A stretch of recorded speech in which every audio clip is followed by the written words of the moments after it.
Hey everyone, how's it going? Welcome to the stream. Alright, so last Thursday started implementing support for arrays in the debugger. We see right here. Yes. So that's basically what I was working on. So that was a few days ago. Let me just kind of refresh my memory. So this is the change in progress. Right, so we added an array type. We added a matcher to match array declarations.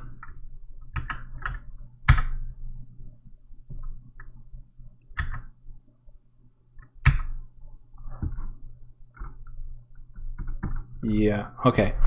Right, and then basically I started working on displaying the array. And I only got as far as displaying the address of the array and not its values, which is what I'm going to work on next. So let's do a little quick demo of what we've got so far. So here's our very simple program. We've got arrays of different types, and we even have an array of pointers here. This was to be a second array of this one. Maybe I'll call this I2. And the idea there was just to see that for those types, it doesn't have to declare a new type of array for it. All right, so let's say we build this. We hit F5, launches Vectrex, and here we are. We get in there, and we've got a bunch of variables. These are arrays, and you can see when I hover over the variable, the debugger here displays a type. So this is an int of size 1. This will be a char2 bool of 3, and int star of 4. So that's interesting, right? And then this here is just another int of 1. So what we would like to do here, of course, is not just display its address, but be able to expand these and display the number of values that it's supposed to display and actually show their values. So let's see how we can do that.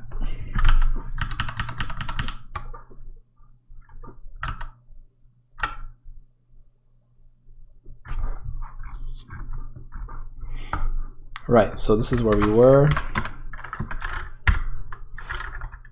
So we know we've got an array type. And basically what we got to do is the same thing we pretty much do for all the structured types so far. We want to add this variable to our dynamic variables, get a unique ID, create a variable reference for it so that we end up with a child. So let me do that here. And then we pass the ID here as a last parameter. So just this alone will get us to see the caret. Symbol next to the variables. Now, of course, if I try to expand it, it'll fail. It should assert, and in fact, the assert we're going to get is this one here, unexpected type, because it's going to try to expand the child dap variable and say, hey, I don't know how to handle arrays, which is just fine. Let's do this one step at a time. Okay, what's going on? What's going on? Failed. Why did it fail?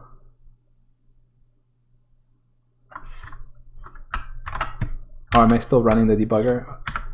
I am not.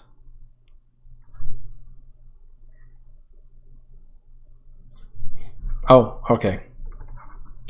I made a mistake here. This is what I'm supposed to pass. So the warning there was that the variable's reference variable was not being used, which is exactly the kind of thing you want from that warning. The unused variable warning can be a bit of an annoyance at times, but can also be very helpful. All right, so here we start the debugger. Or not. Oh, hold on a second. I think I made a change that I need to remove. I was testing something. Yeah, let me just remove that. Okay. build again.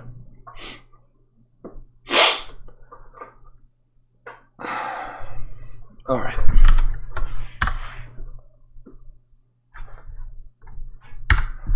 Okay, so here you can see the caret next to all these variables, which means we should be able to expand them because they are arrays. Now, if I try to expand it now, what's going to happen is it's probably just going to crash and it's going to fail, and boom, we get disconnected.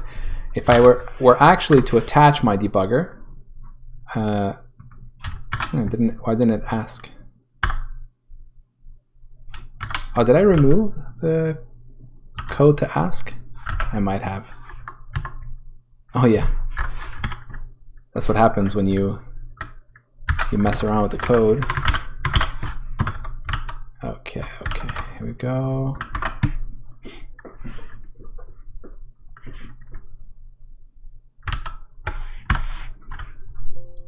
So we say yes, attach ourselves.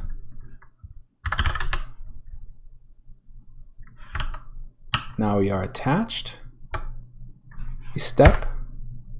So we hit this breakpoint here, which basically gets hit for all the arrays. Let's just disable that breakpoint. And now when I expand, boom, I get this assertion. And it is the assertion that I was saying. It's because we haven't handled the expansion of an array type yet. So let's do that.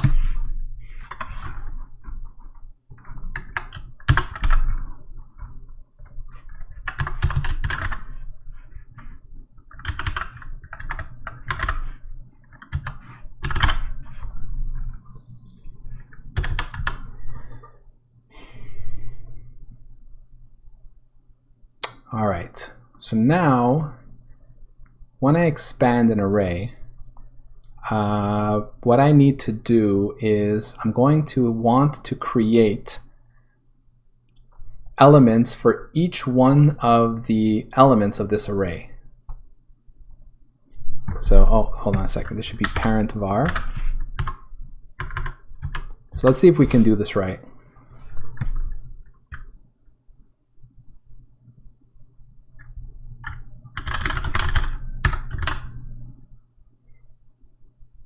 So I've got here the number of elements.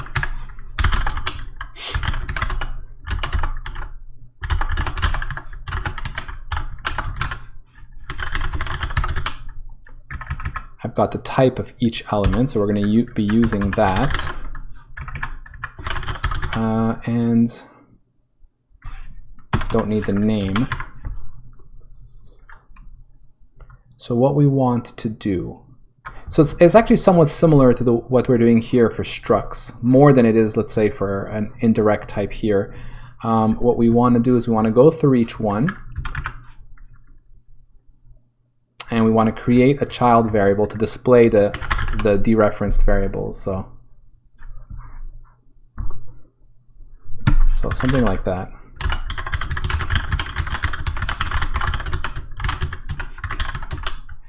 Now, as for the name, I guess what we'll do is, so maybe I will use the name here.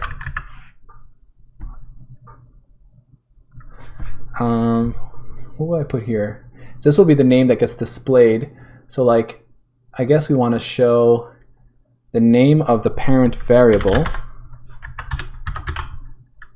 So this guy.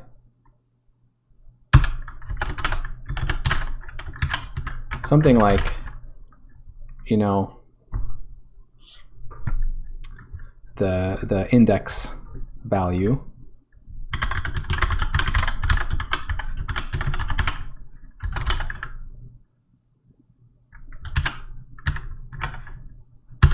So I'll say that.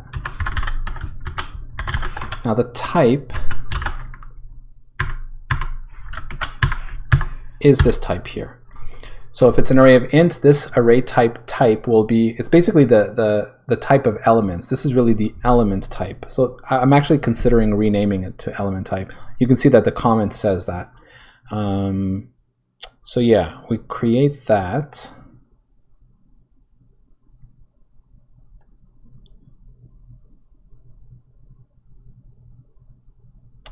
And of course, I'm going to need to provide the address of each element. So that's where where we're going to want to read the parent's variable address and then effectively give it offsets based on the type of our array.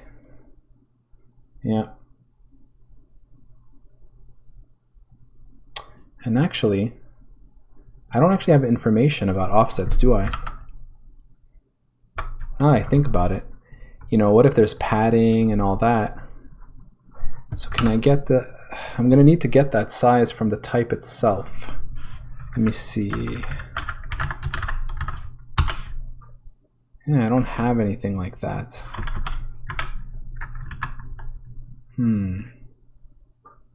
It's true.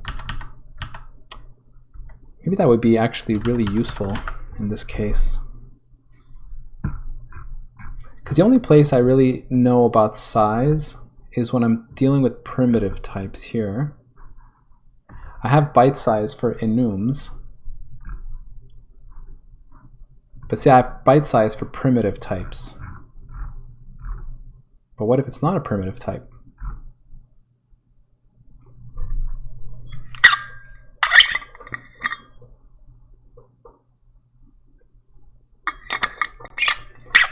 So like the idea is to do something along the lines of what we've got here. So let's say, like, yeah, for members I have this offset in bits. That's given to me.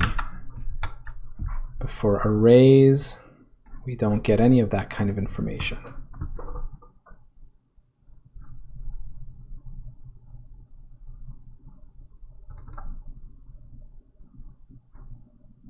Okay.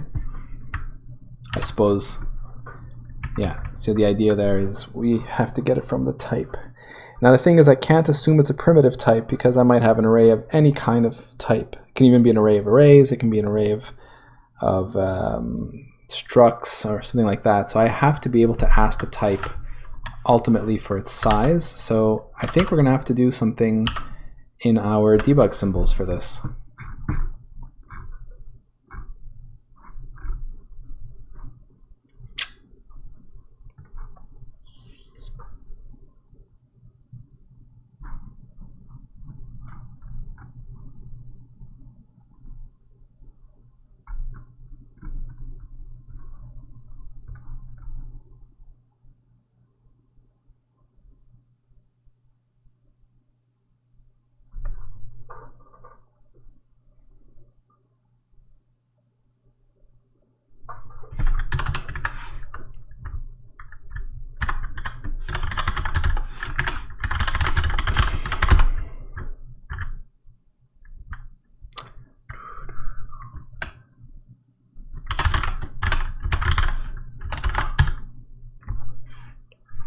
So this actually will be the first virtual function that I implement.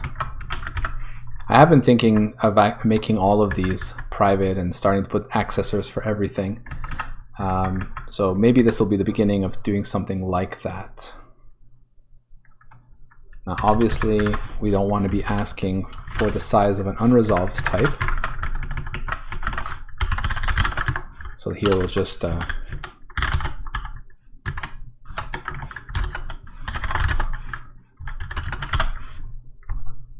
we'll do that.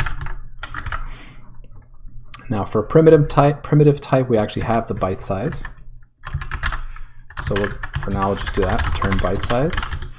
And we do mean size in bytes. Maybe I should actually call it that, I don't know.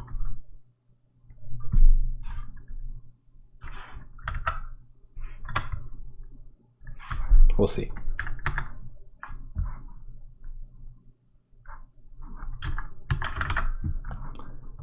We have it as well for enums, so that's easy. Now more interestingly, it'll be for types like this, where we say return type size. So whatever the array types, and actually we should technically be doing, yeah, right. Oh yeah, that's fine. Here we're going to say by number of elements. So this is the full size of the array, so that makes sense. For structs, actually we're going to have to well, we either can pre-compute it, or in this case, we'll actually implement the function to go over the members and accumulate the size.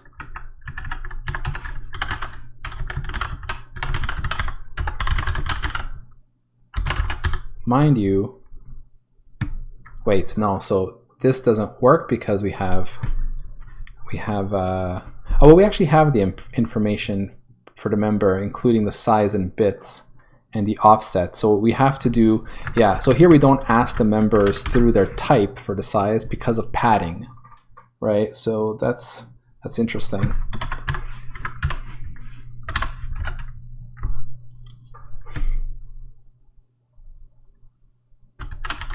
So I guess we just add the offset and the size in bits divided by 8, right?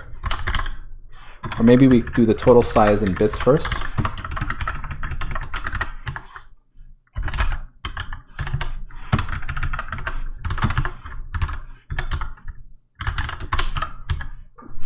Does that make sense? We take the offset.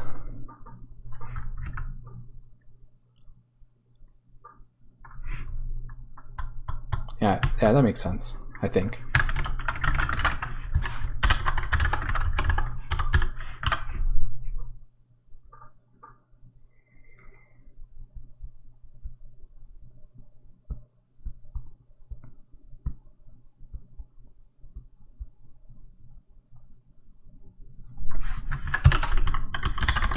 Just want to see that this is actually divisible by 0 for now.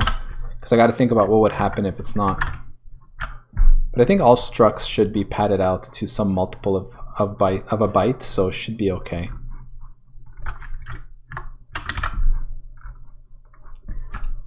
Okay, and then the size of an indirect type is actually whatever the size of a pointer is on this platform, and I know that to be 2 for the Vectrex.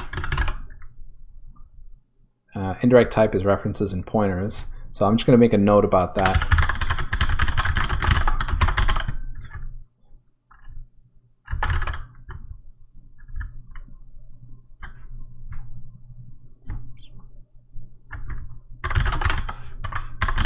It's actually on the 6809. Okay, so now I have a way to query the size. So then I think here we should be able to compute the address of each element.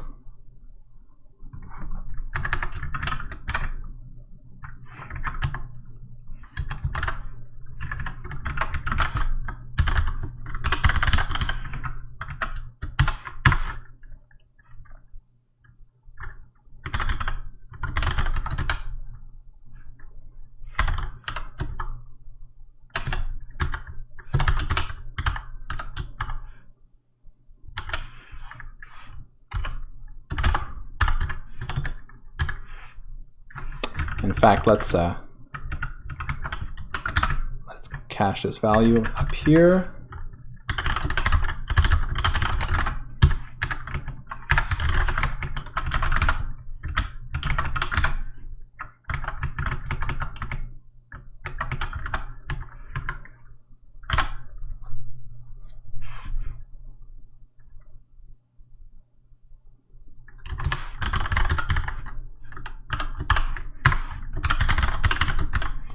And then we recursively call create that variable. We pass it the variable and we pass it the element address. So yeah, very, very similar to how structs are done.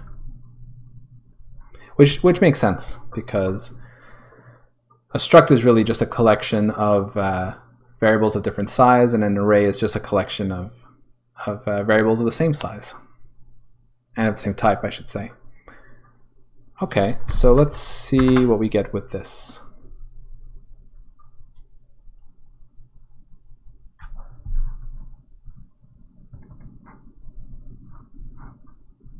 Right, so this is of course a size t.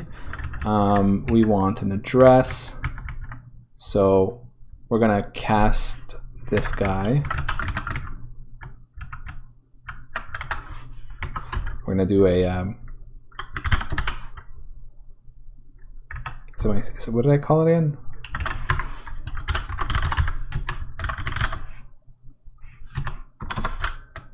Oh, checked. I think I called it checked static cast.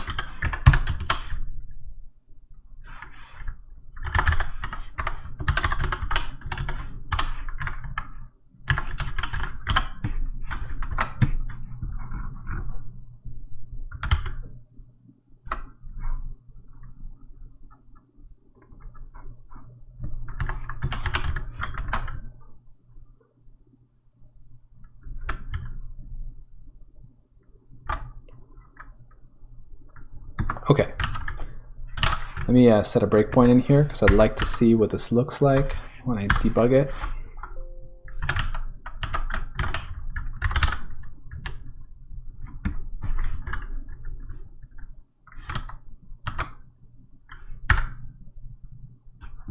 So let's expand I. Okay, here we go.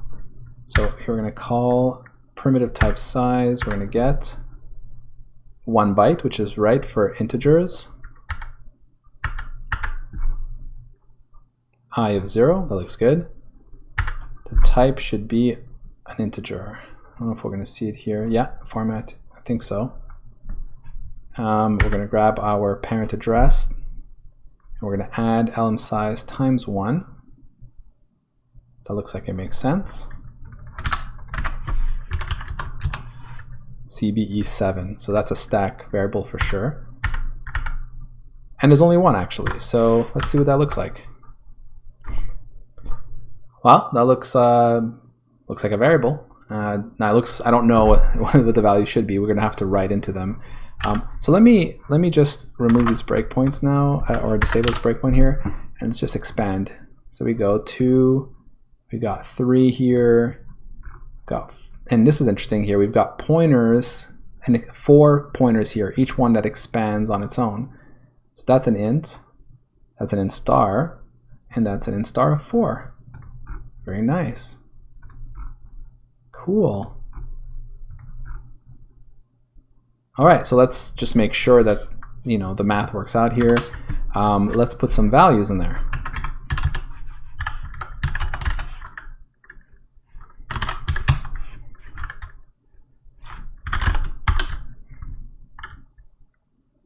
In fact, let's do this.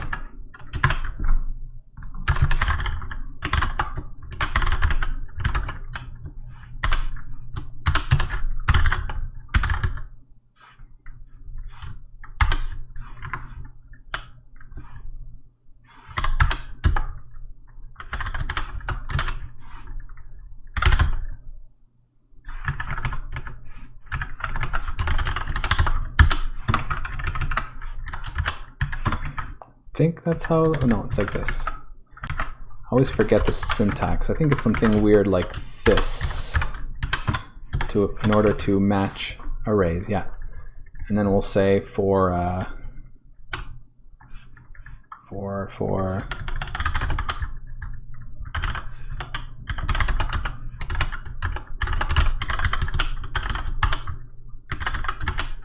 in fact, I can just say it like less than n plus less I.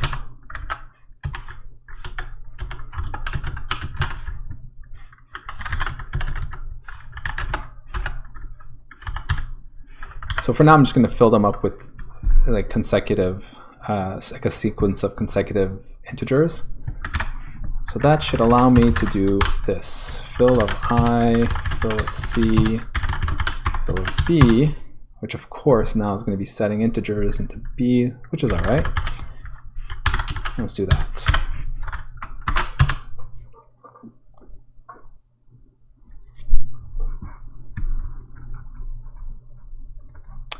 Oh, did I not? I thought I had size t has not been declared. Really? Oh, right. I don't have my magical header for what size t is supposed to be. So let's say it's going to be, just to keep it simple,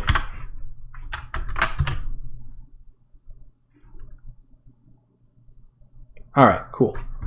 Got some code here. Let's do this.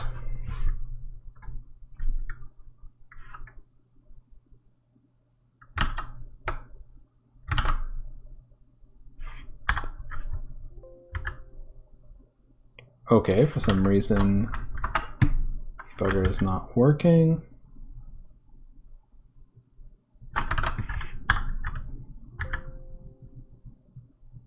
Odd. I must have messed up my debugger here. So let's see what's happening. Probably this new code breaks it somehow. Let's see what we're hitting here. Nice little assert there.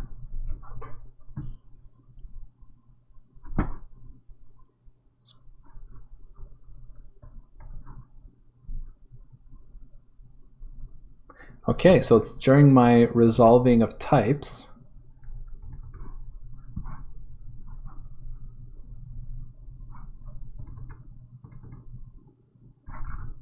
We are traversing. What do we got here?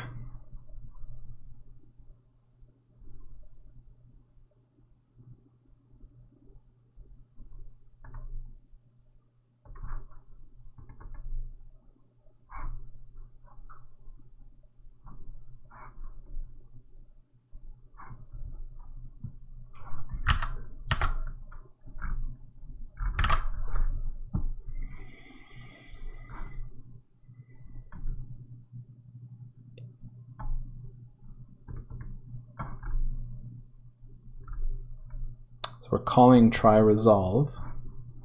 It's an unresolved type, which makes sense. When we're saying take this guy, get its ID, and resolve it. So what's UT here?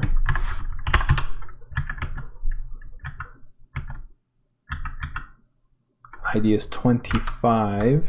Okay, take a look what 25 is. Let's try to expand this a bit.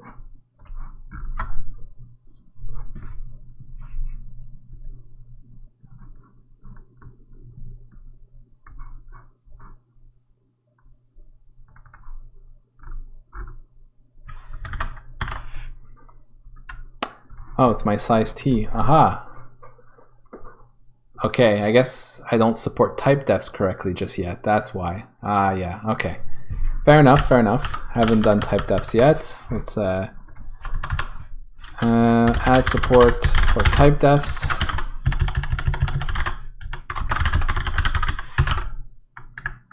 I'll just give an example here.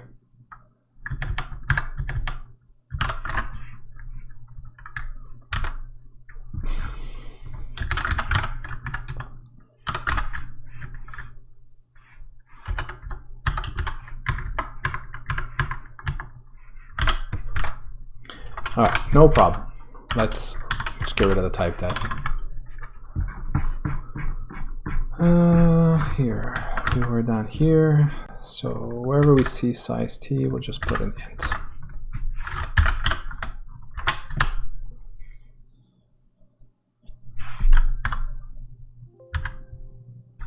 Okay, there we go. So now let me just expand out everything and we'll see if the fill does its work.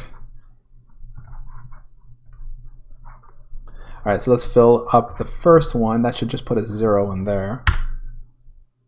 And it does. Although this is not right. The address here is incorrect. So we're going to take a look at that. Let me just see what happens here. Okay. False, true, true. Interesting.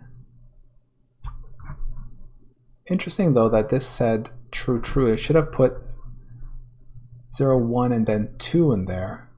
Huh.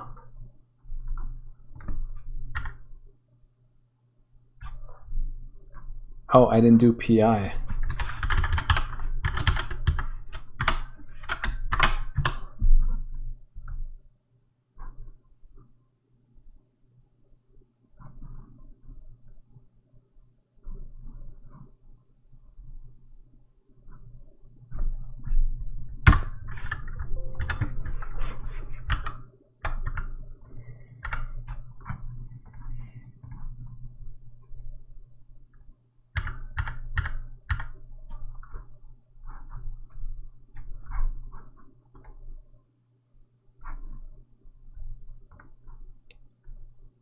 Okay, so we just put a 0 in there. And then we're going to stick a 1 in there, which we just did.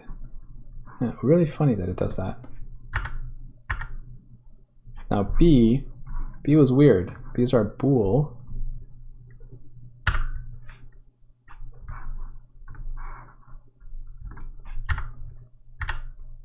So I is 0, so we should be storing. Yeah, so notice, by the way, I'm not showing the value of array because I haven't done parameters yet. Actually, I could technically fix this by making a local reference here. I should try that. 1, and it's 2, so I should be storing 2 in there. And yet, false, true, and true. That doesn't make sense. Yeah, it doesn't make sense. All right. Let's see what's going on here. What about that guy?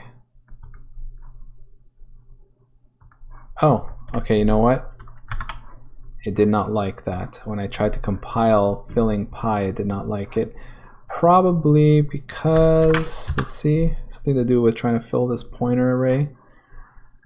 In function, instantiated from here, invalid conversion from int to int star. That's true. Let's just cast it. Whatever you are, you become a P. Okay, good.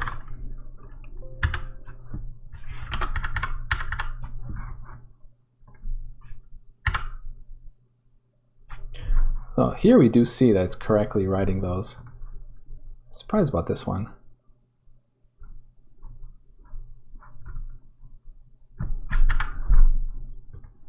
All right, so let's see if we can figure out what's going on here.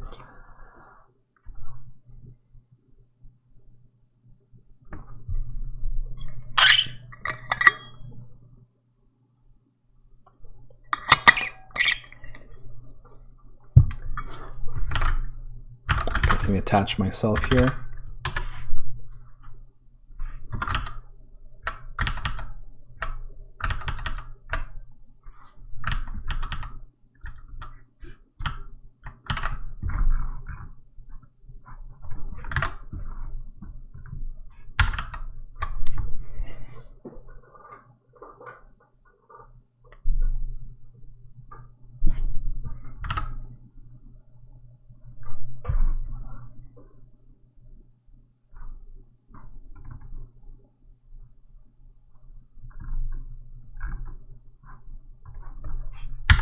Okay, so this is where we wrote, yeah, this is what I don't understand is here, array start address.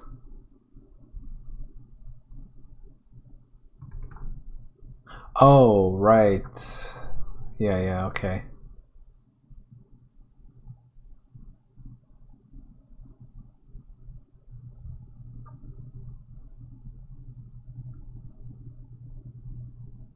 Yeah, it's actually doing the right thing. If I want to show, actually, is it doing the right thing? Let me think. So I've got the address of the pointer itself.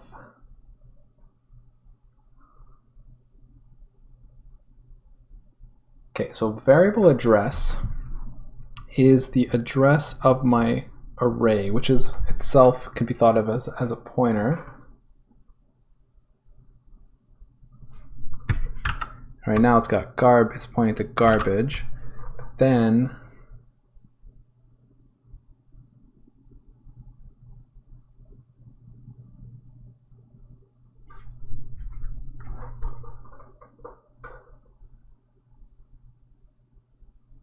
no, it's not like a pointer. Okay, in this case the variable address is actually where the variable lives. So we shouldn't be doing it this way. Okay, hold on. The array start address is its variable address, right?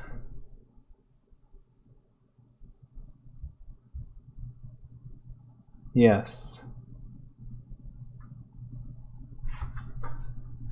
Yeah, that's right. So I should stop this. Let's see. And you know what? While I'm at it, let me try this.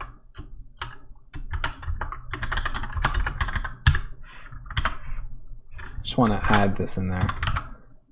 Okay, this is built, yeah. Just for debugging purposes.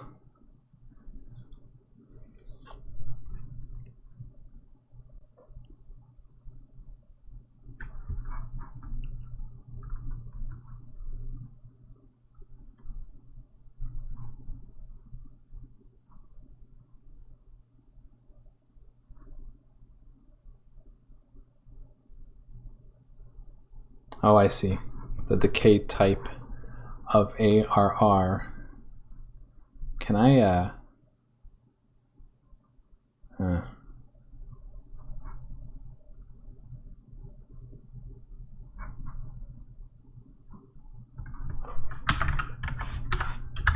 this?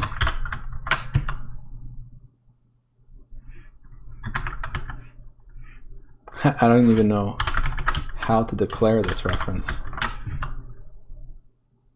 Does that work? Okay, that looks like it works. Interesting.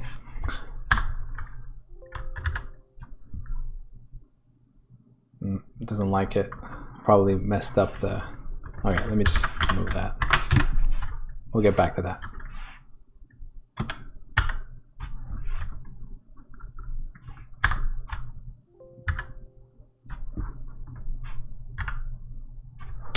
Okay, so these are, yeah, this actually makes more sense. These would be the addresses of these arrays on the stack itself, and then these would be the values that are on the stack. Let's see.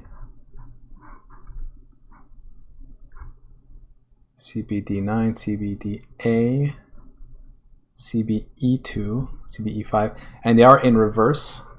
So that would mean that I2 is the first one on the stack, and then 1 byte later the next one will be at CBDA. Yeah, that makes sense. And then that one is a bunch of 2 byte values, so sorry, 2, 4, 6, 8.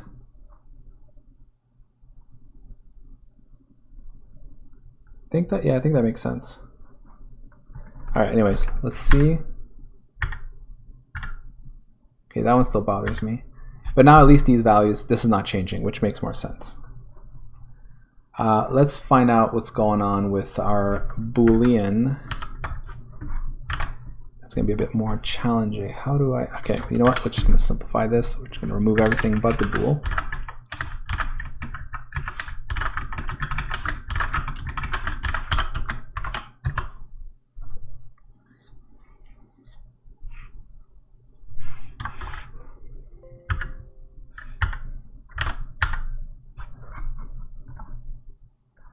Okay, we're gonna put a breakpoint. Oh, we're gonna attach ourselves actually.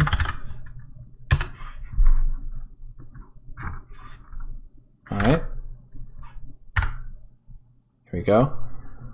So this is this should be, this is our dude. I'm gonna create a variable thing here, 5. So here we are. So element size is 1, which makes sense. We have 3 elements.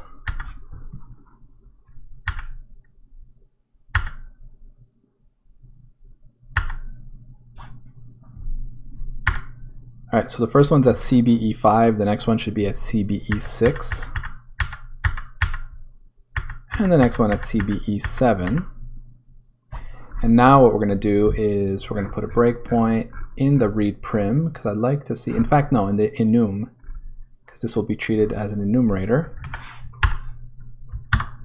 So here we go. I think this is going to be for the first one, which was CBE5, I believe. Let's see.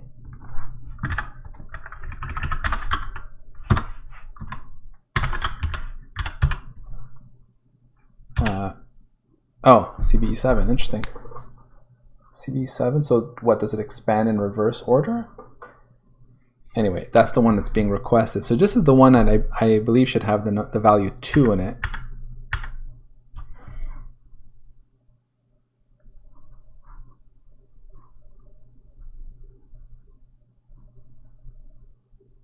So what's value here? Okay, so we did we did a read value from value here. So let me see what value looks like in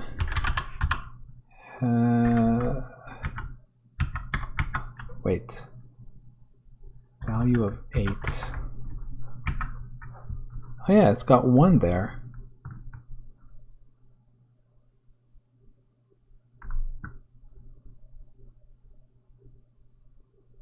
Well, that's surprising.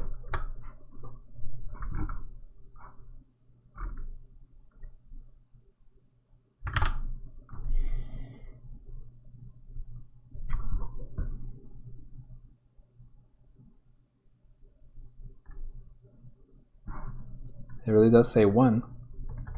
So that's what's going to get copied here.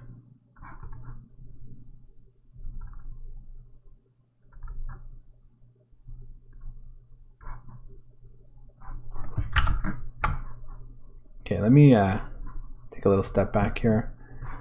Let's simplify the problem a little bit further. So instead of calling fill, let's just do the loop ourselves. In fact, forget the loop. Let's just put values. So it should be 1, it should be 2, and this should be 3. Let's just see how this fares.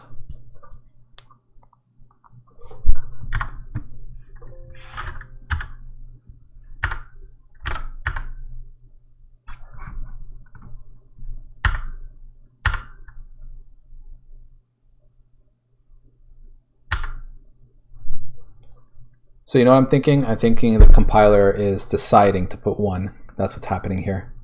And we'll be able to see that in the code, actual code generated. Let me see. Maybe because the compiler knows that we're dealing with a bool. Yeah, there we go. All right. That's interesting. So it's saying, well, I know you're trying to stuff a you know, non-zero value here. So since this is a bool, we're just going to make it 1. Cool. I suppose if we really really wanted to see what happens under the hood, we'd have to like do some kind of reinterpret cast here to like a char star and whatever.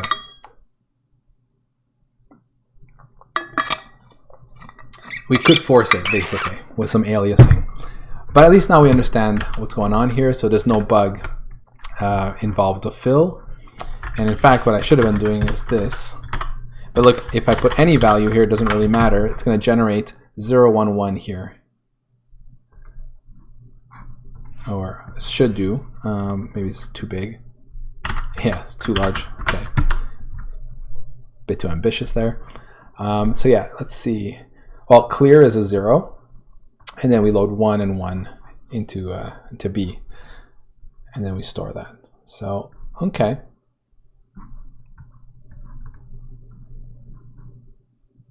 Looks good. Okay, so this is pretty cool. Now we can have a little bit of fun. We already saw that an array of pointers works fine. We should be able to do an array of struct. And that should work just as well. So let's do that.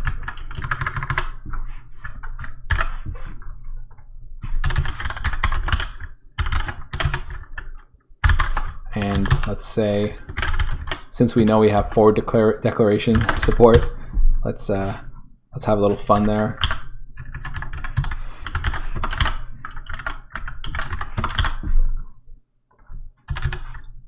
So now we'll say foos, and we'll have 3 of them, and we'll connect the 0 with 1. No autocomplete.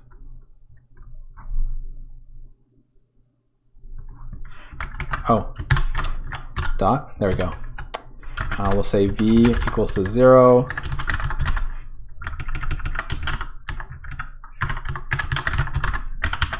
Just to help us be able to tell them apart. And then we'll connect foos of 0 dot next to foos of 1 and foos of 1 dot next to foos of 2 And let's go recursive and connect. And not recursive, but cyclical. 2 connects back to 1. So this should create an infinite expansion, at least of these foos, the struct itself. But we should see at least an expansion of our struct here.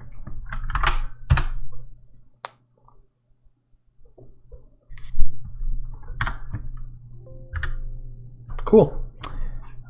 Always worried that it's not gonna work out there. All right, so here we have a bunch of foos. So we can already see that it's working. We've expanded an array of struct, and then each element is itself an instance of a foo, which can be then thus expanded. That sets 0. That sets, well, should have set 1, but it didn't. Okay, so we do seem to have a problem. Probably getting the size of our struct is not working. Yeah. It looks like we are not displaying the offsets correctly. So, all right. So let me see here what's going on. So first we're going to check in the stabs information how large we're expecting everything to be. So struct, it's 3 bytes. Yeah, okay. Oh, actually I have the byte size, you know? I have the byte size for the struct. I don't really need to compute it.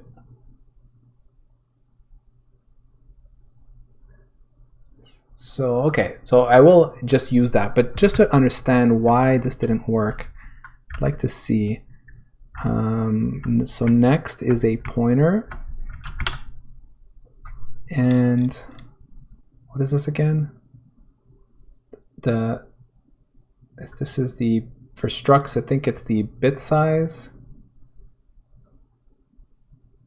What about V? Okay, so V is 7, so that's an integer. 0, oh man, I don't remember. Let's go take a look at ST matchers.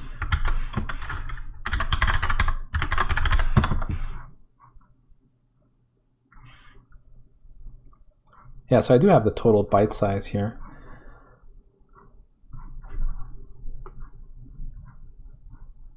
Offset. Oh yeah, that's right. Offset. Okay, yeah, that makes sense. So this is the offset of V, and its bit size is 8. And this is the offset of this guy, and its bit size. So this here should be 24 bits. So it should actually return 8. Sorry, it should actually return 3. 24 divided by 8. So even if I were to store 3, this should have worked. Let's see if actually that is what our debugger is seeing.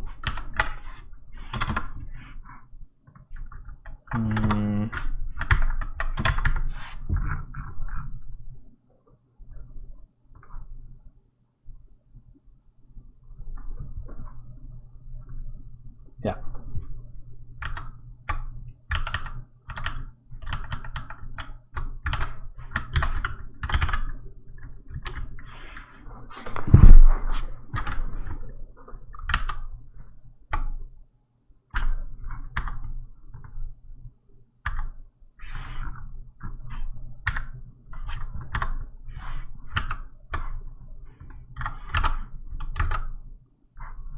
Okay.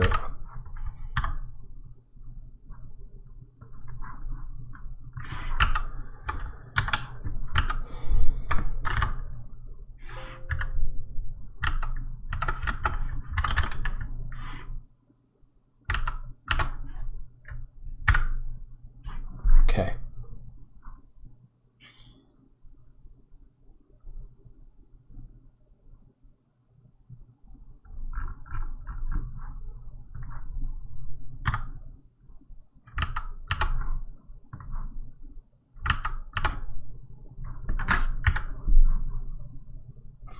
Aha, that is not correct.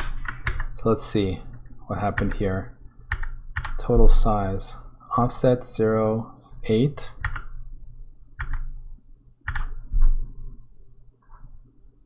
Oh, right. Of course. So that was wrong. Of course, I'm not supposed to add the offset. That was stupid. Okay. I suppose just adding this, just doing the size would have been enough. But having said that, we should really just store the size of the struct. It is actually useful, especially for things like this. So let me see if I can do that. So actually, well, okay. Before I attempt to replace this code, let's just make sure that this works. This should work now, because now we will return the correct size for our struct elements.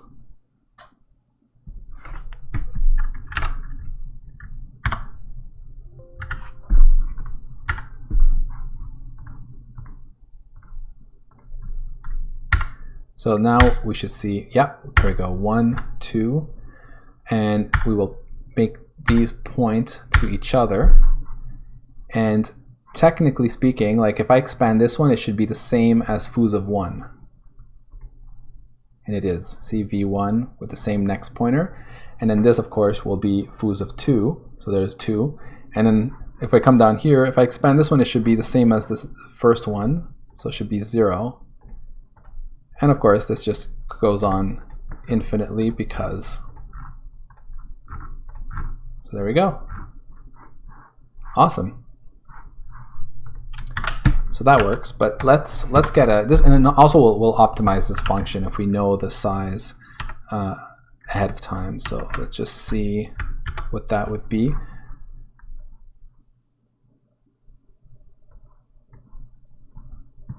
Size bytes. So are we not calling this? I guess we're not calling this on our lsim struct match.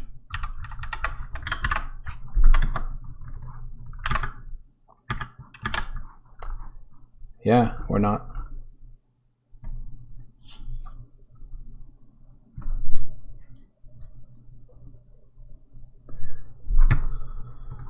So let's do it here. lsim struct dot size in bytes.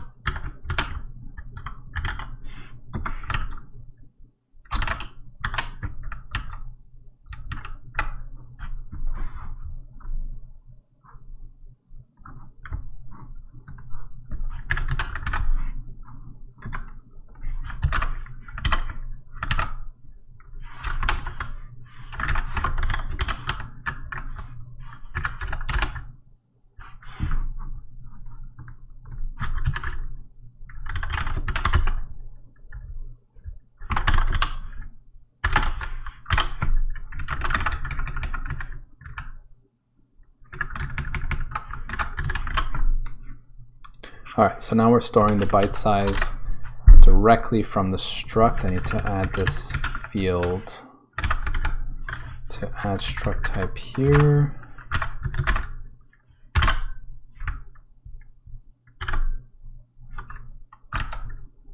Which means we can replace this code with a simple return of the byte size.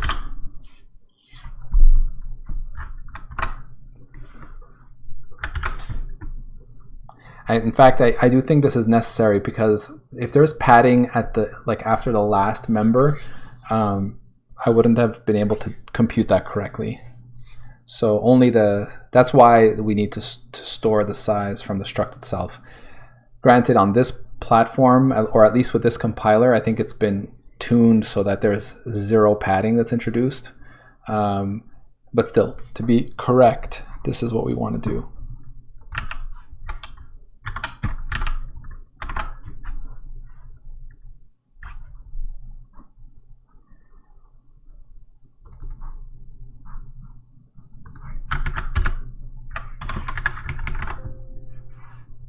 Oh, right, and I need to convert this to a size, which is what I've been doing all over the place in here.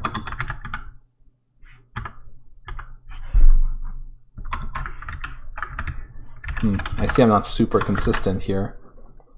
Size T, I use stood to ULL, and then here, sometimes I use STUL, which is super inconsistent of me.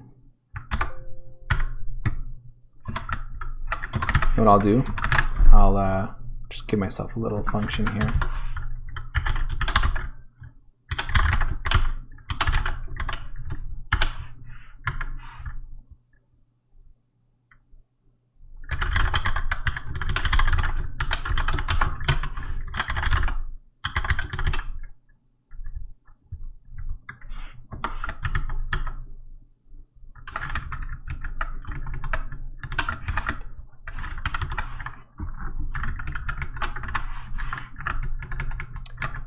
I'm not sure which one I should be using. It's going to depend. I might want to do something like if what would I want to do here?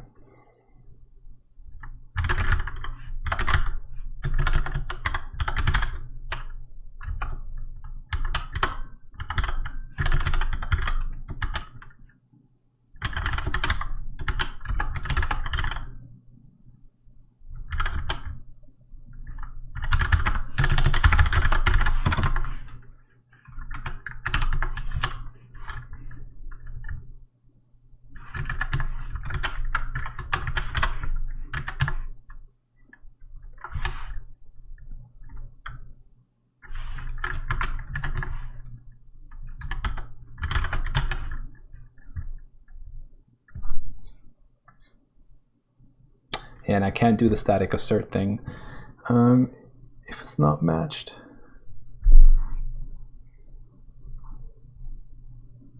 Well, we can do it. We can do it at runtime at least, which would suck. But let's see. Okay, and now I can do.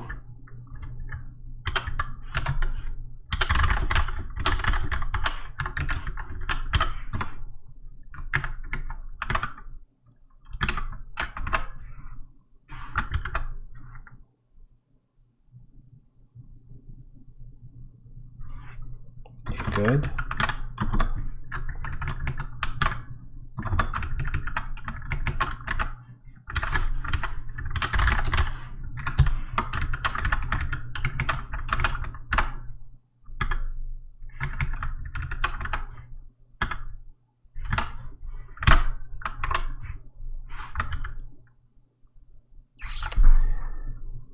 Yeah, what was the problem again? I would love for this to fail at compile time, but I can't do it if it's in a, unless it's in a deduced context. Yeah, that was the problem.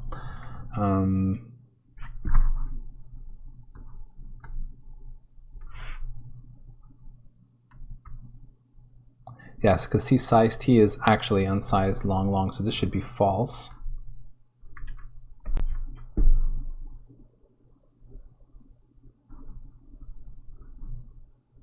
False.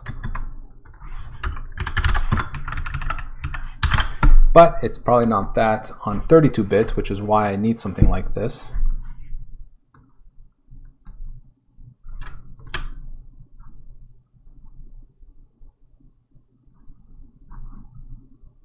True. See, the problem is if I do this, static assert false, let's say,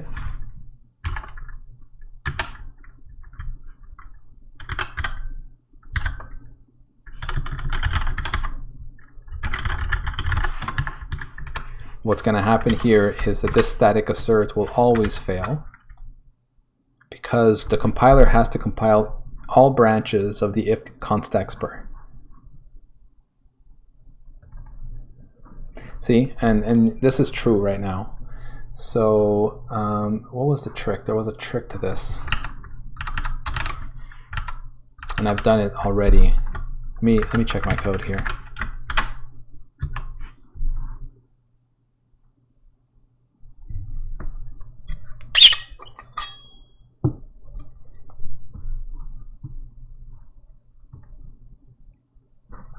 Oh yeah, that's it. Evaluates to false as a type-dependent expression useful for static assert dependent falsity in an if context or else case. For example, where static assert false would always fail.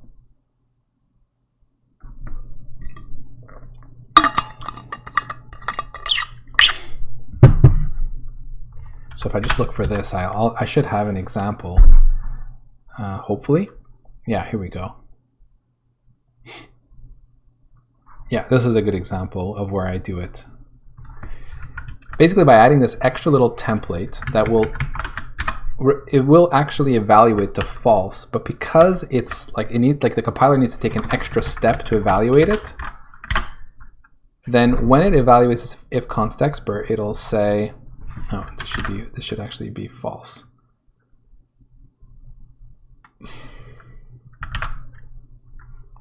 Well, it doesn't really matter.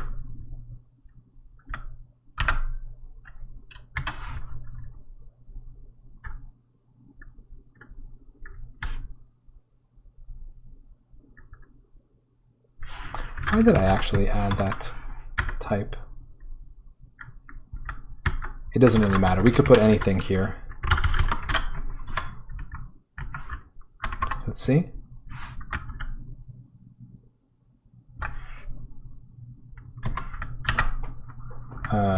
Okay. Oh no, I actually need a type that it cannot evaluate. That's true.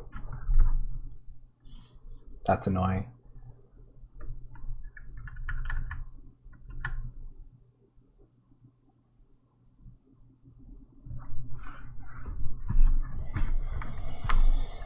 Ah, C++.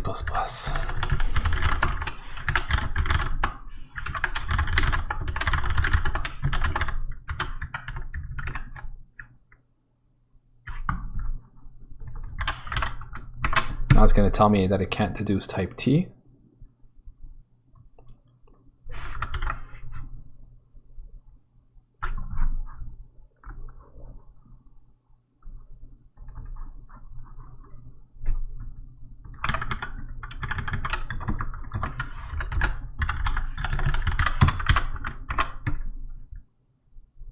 Can I do this?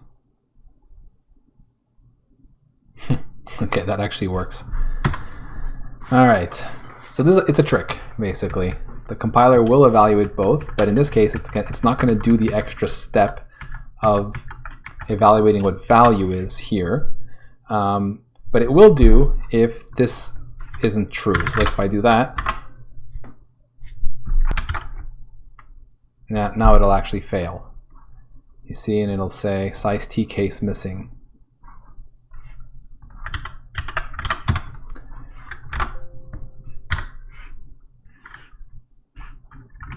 Yeah, and you see that normally it would be unsigned int for the 32-bit case. So I can already add that case in here. Else if const expert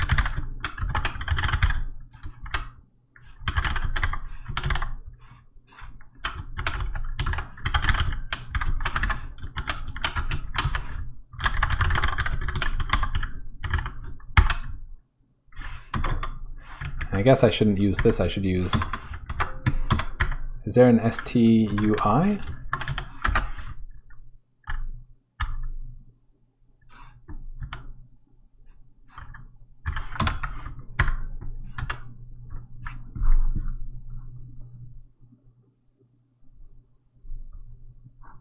Unsigned long. There's ST2I, so there's no UI?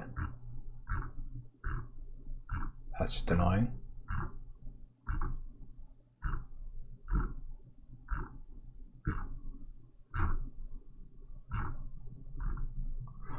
All right then. Well, long and int will be the same on 32-bit, right?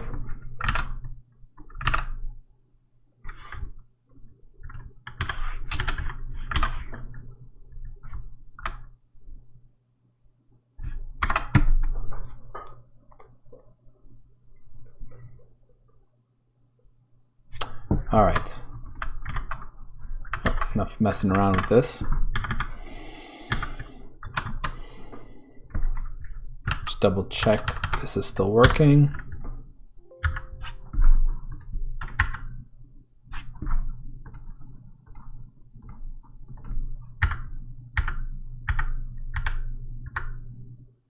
Looks good. All right. Next little thing I'd like to try is, what if foo itself has an array, right? Should be fine, but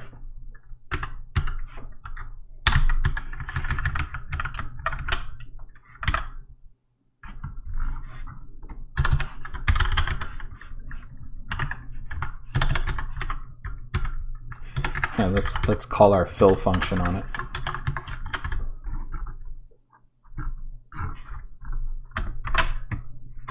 Let's actually make it slightly bigger than that. Let's make it 10. Okay.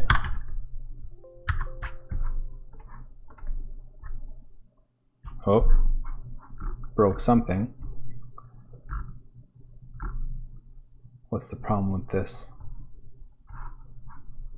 Maybe I'm not correctly parsing array members. Yeah, that must be it.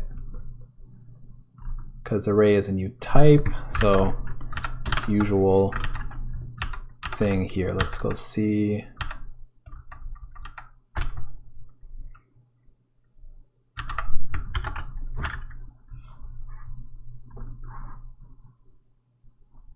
Yeah.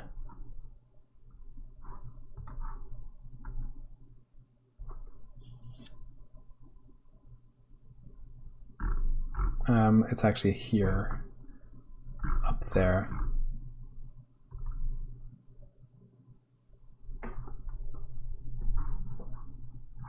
So we must be hitting unexpected match for member here. Let's see. Whoops.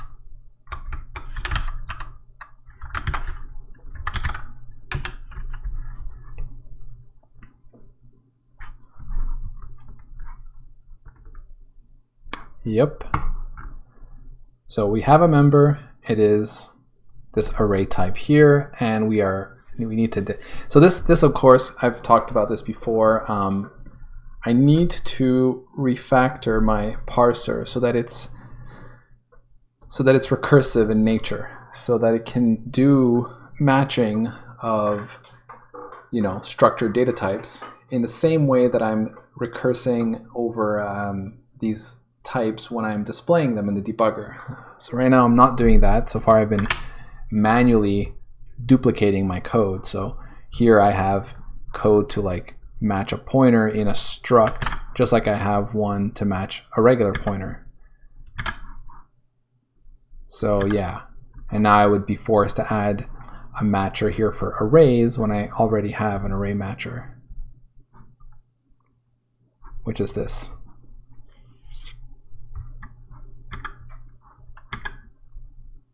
See, LSIM pointer matcher for structs.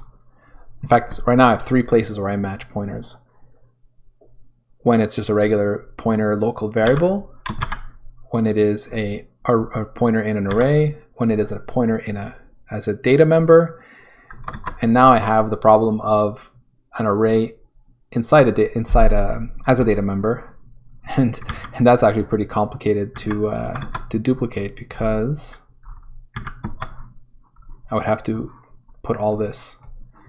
So yeah, that's not smart. I need to find a way to correctly.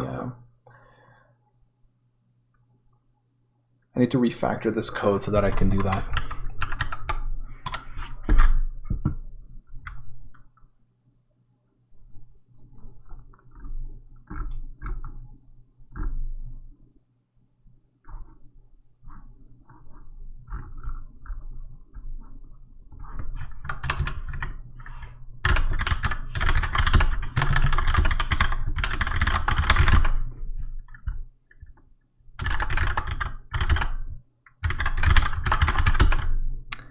So refactor RST parser so that I can reuse matcher logic, matcher to, I'll say matcher to debug info logic for structured data types, structs, arrays, unions, etc. Right now we're duplicating. So I'm duplicating.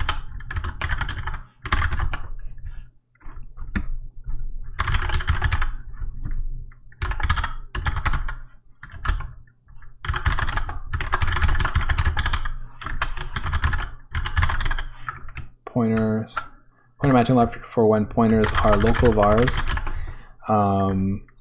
data members, or array types.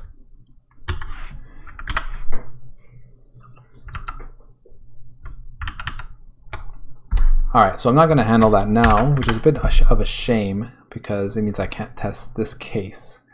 But it's all right. We're going to get there, one step at a time.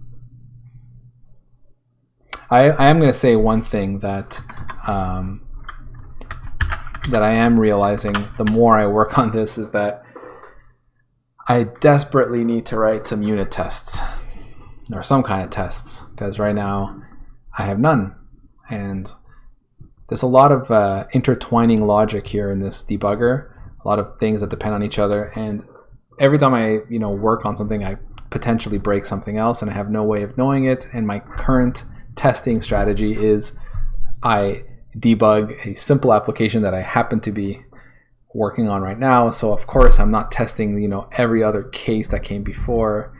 So yeah, it's not great.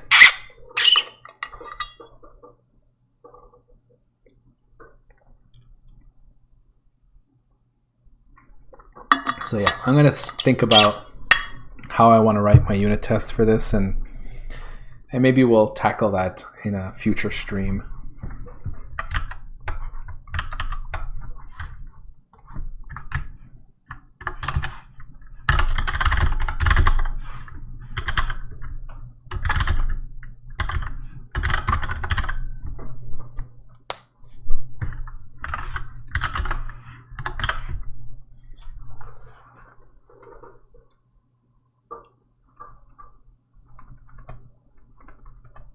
Probably what I'm going to do for my tests is, create. Yeah, the only problem is the compilation bit. So that's the part that sucks, is that I have to parse listing files. Ideally, what I would have is a bunch of simple programs, and then my tests would just, compile those on the fly, produce the listing, and feed those. But I won't be able to do that. So to write my test, what I'm going to have to do is create a lot of simple examples, compile them, copy the portion of the listing, or maybe make files, for each one, and then the test would load the file, run it through the RST parser, which will compile, build up the debug info, and then put a whole bunch of checks that the information in the debug info is what we expect. That's probably what I have to do.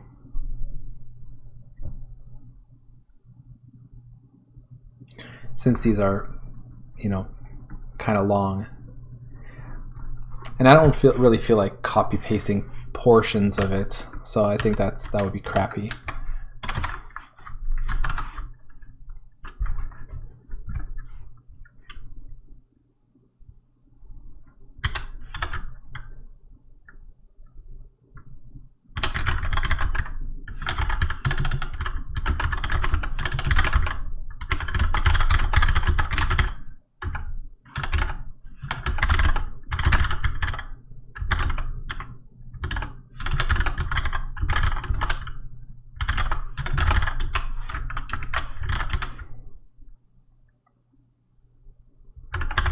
The test.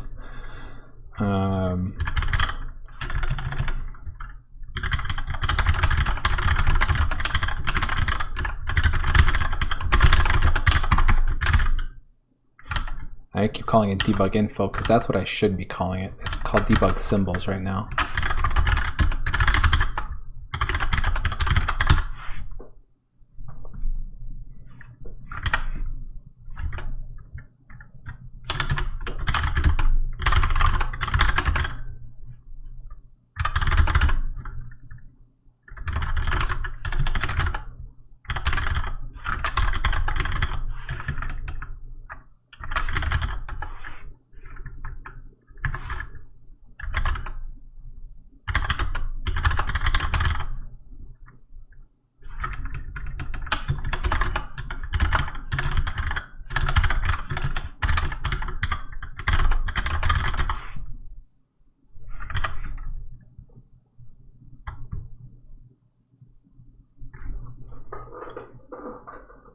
Okay.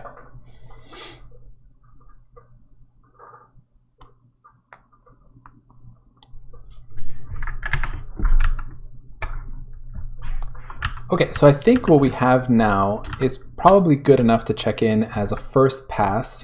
We're not done with support for arrays, but what we have is enough to display arrays of one dimension. Oh yeah, I wanted to do this array of undefined types. Right now this wouldn't work. Let's try this.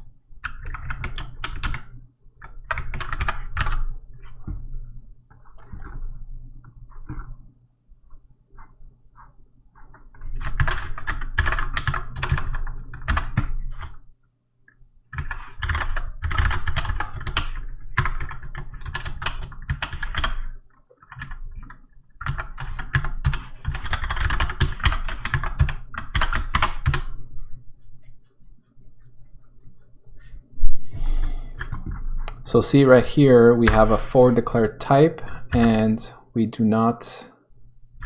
Oh, actually, I should probably define it.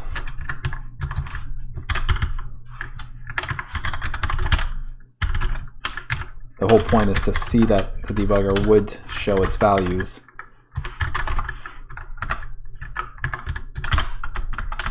Okay, so here's a simple example.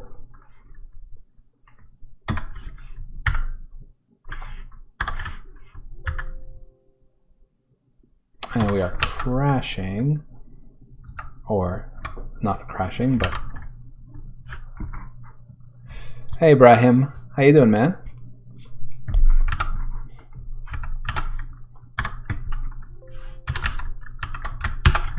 Good. How's work? How's working from home?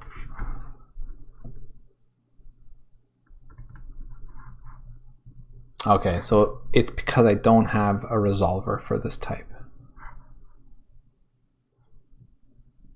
which is what I need to fix.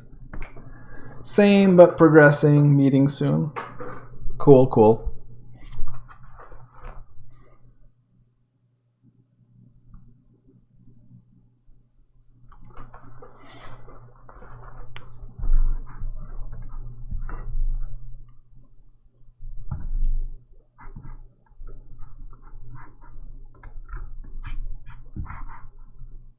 Okay, so ID 26. So 26 should correspond to, let's see, our foo t.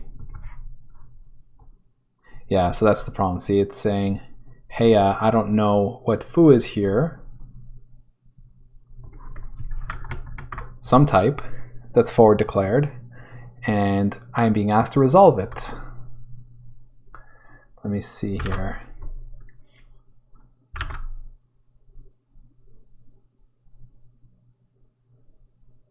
And I think it's because we need to go through the array and resolve it.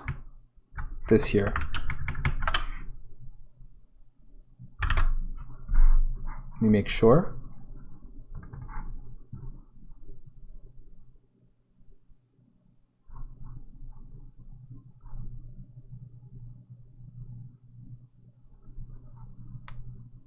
Yeah, indirect type. Okay, so we're going through all our types right now. T is an indirect type. Let's see here. Where are we at? It's hard to tell.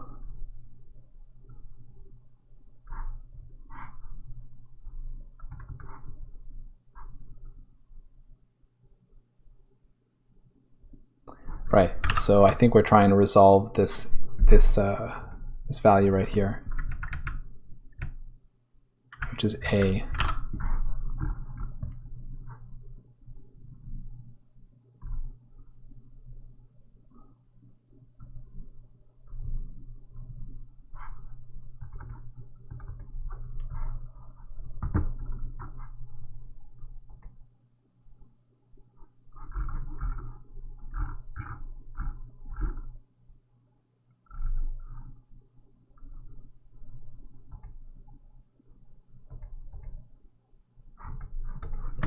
All right, so I think all we need to do is add a case here for arrays.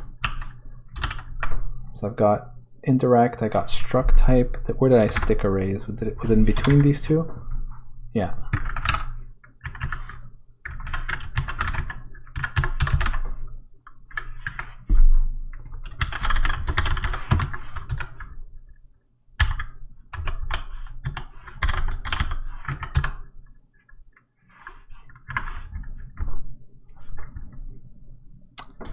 Do I need to resolve?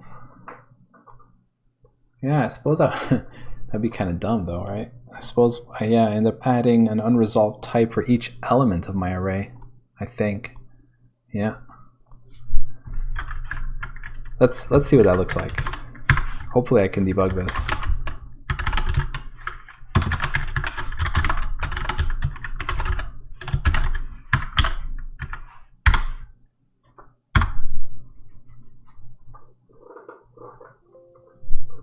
No?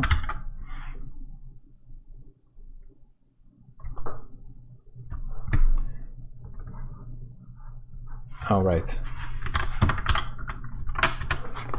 I need to start naming these things better.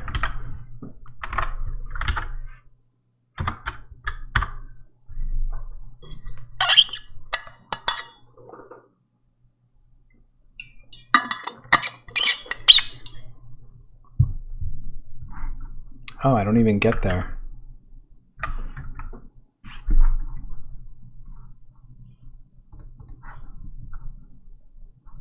You know what? Let's switch to debug so I can actually see what's going on.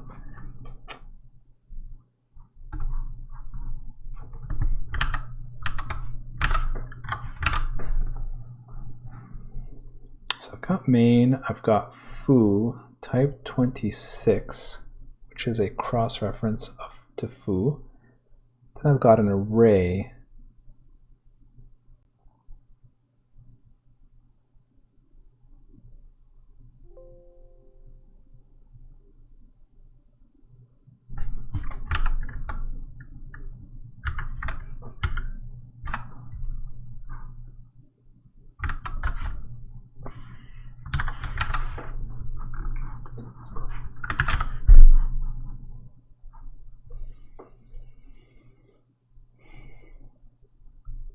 Oh, what's going on here?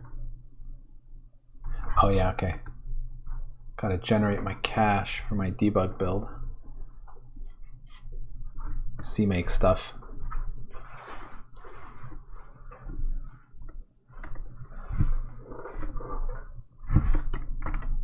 All right.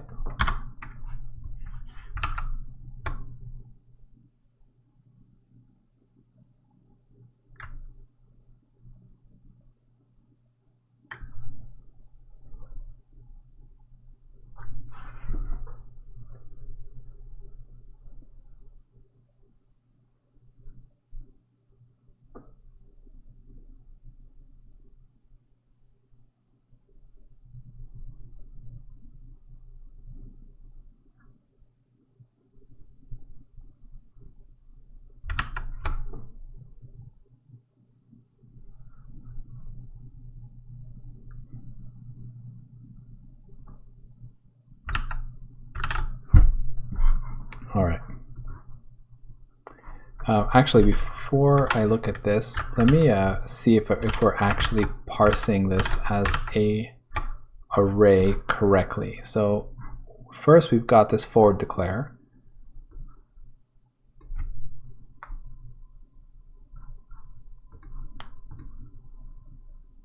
Foo colon T26 equals excess foo.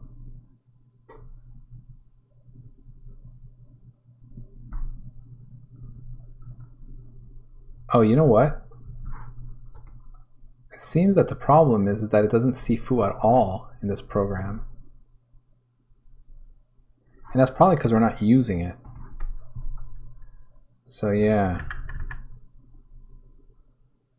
Okay, yeah, that would explain why this doesn't work. Right.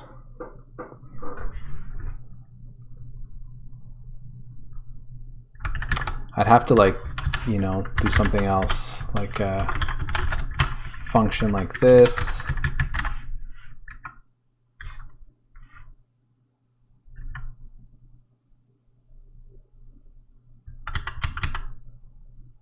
Or maybe we do this. Go like this. Yeah. We define it here, and then we can actually like make sure the compiler sees that we're using it. I think that should force the definition to be brought into the output here. Yeah, okay, there we go. So now we actually have the definition. So let me just remove the case that I added, because it should not have crashed if the definition were there. It should just like not work.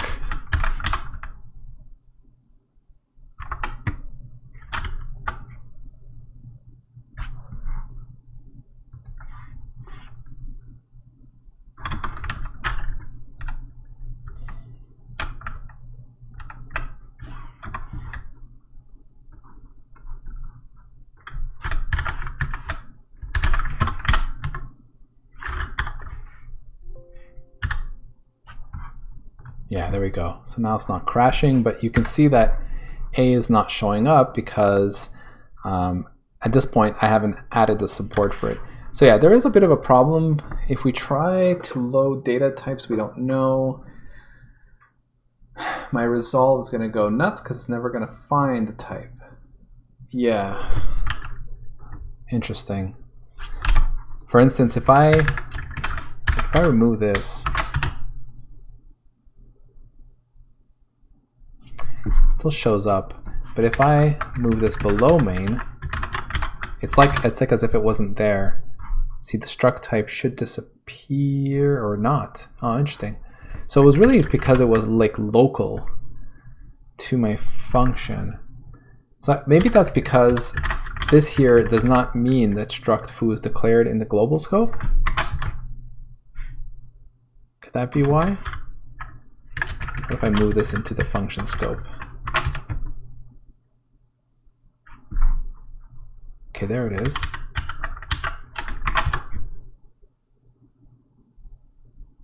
Oh, but wait, it is being defined now. What's the difference between this code and what I had before?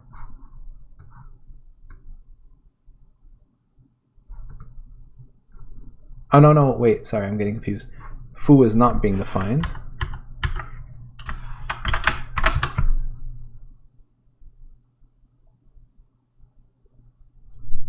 Still not being defined. It's even worse.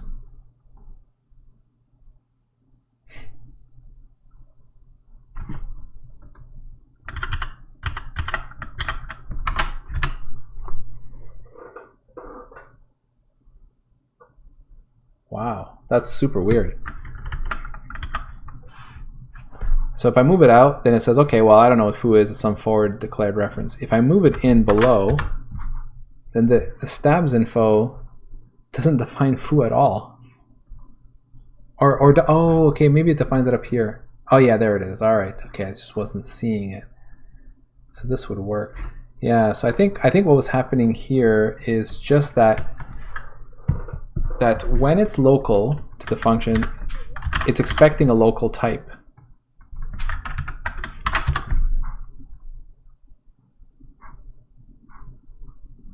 Yeah, it's expecting a local type. Although we still have here foo.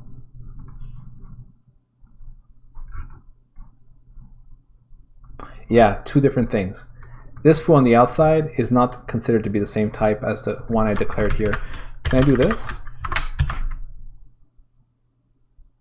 That's not even valid.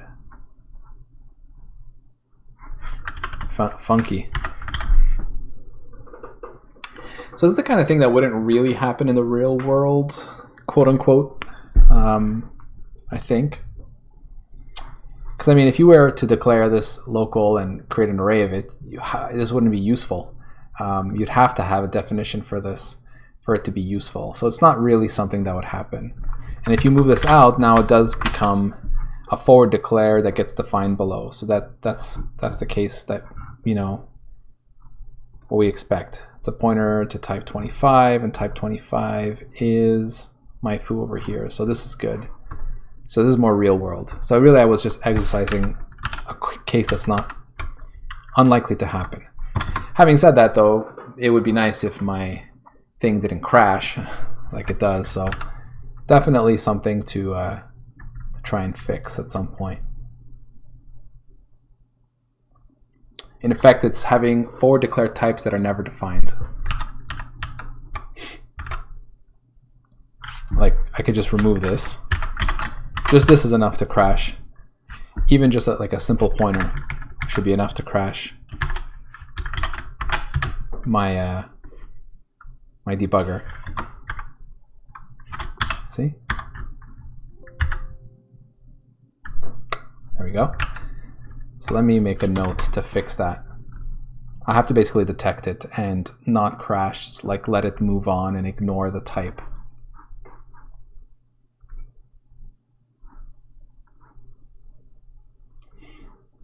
Maybe what I could do is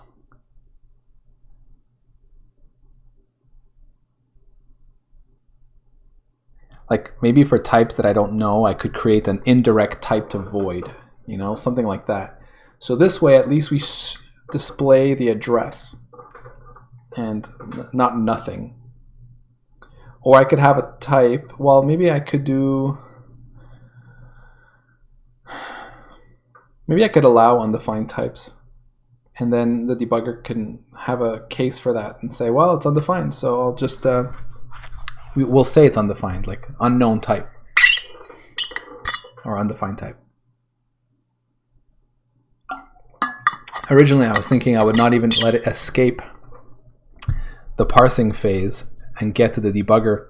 But since it is possible to write code and compile and even run it, you know, with types that are not defined, I'm going to have to support it, I suppose.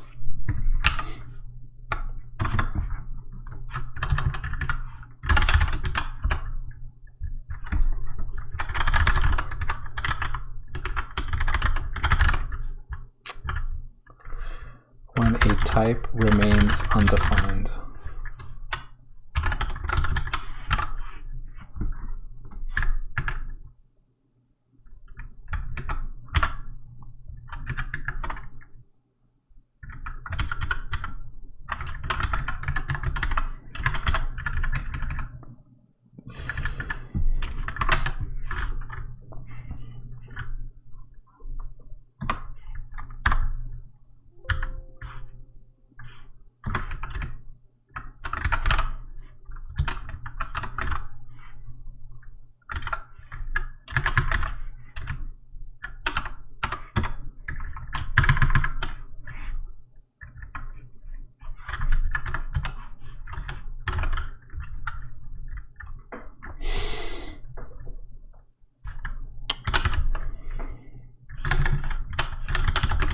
So we assert during resolve.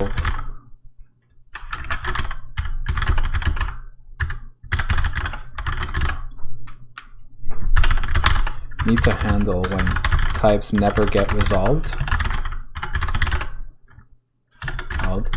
We either they just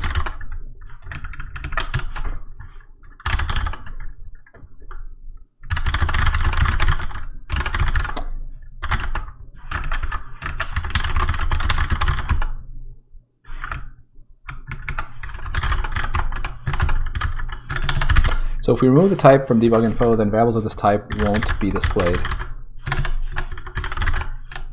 at all. Or we could add support to the debugger to display types so that at least we see them. Treat as void star.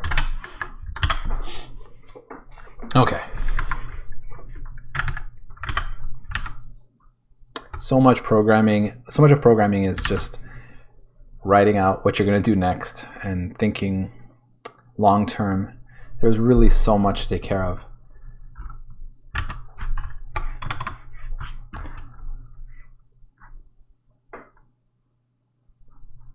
Now, having said that, the case that should work is what we were doing here, let's say.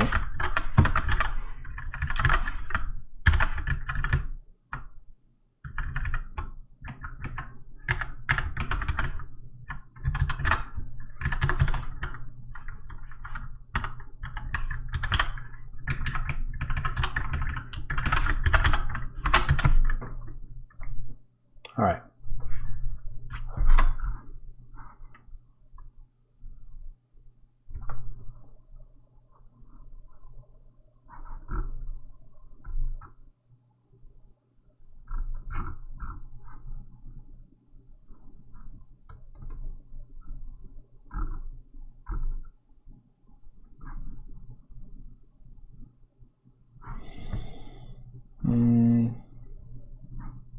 No, this is not an example I wanted to put together.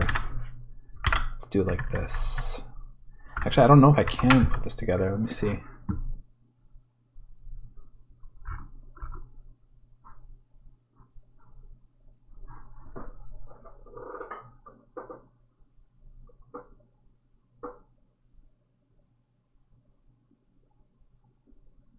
Trying to force the case where the type is not defined until much later.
Okay, will this do it? Let's see.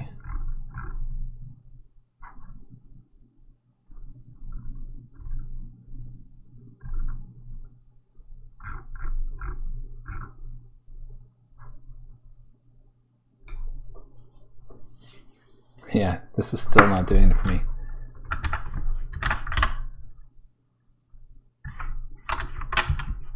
I'm trying to get basically an array of an undefined type here.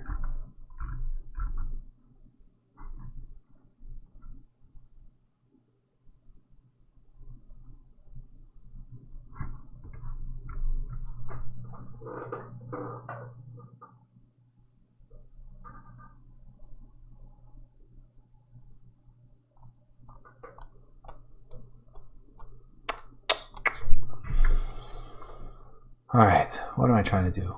I need an array of a forward declared type that I define later. I want the debug info to see it as forward declared, which is what normally works.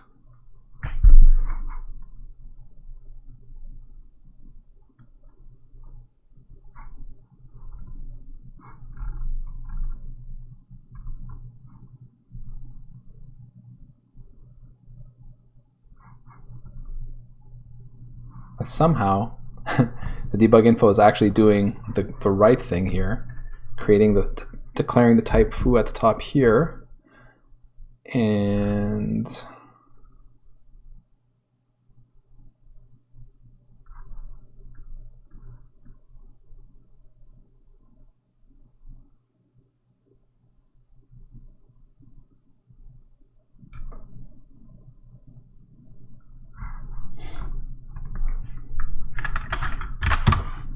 see something.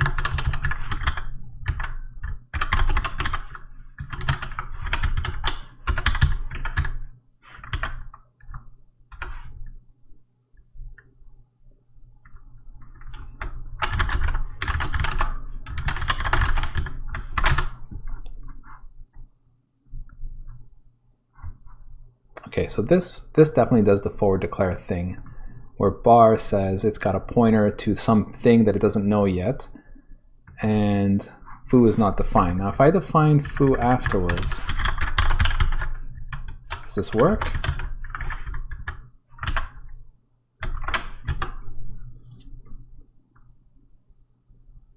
Okay, now foo gets defined after, so that's good. So now what if I make an array of bar here?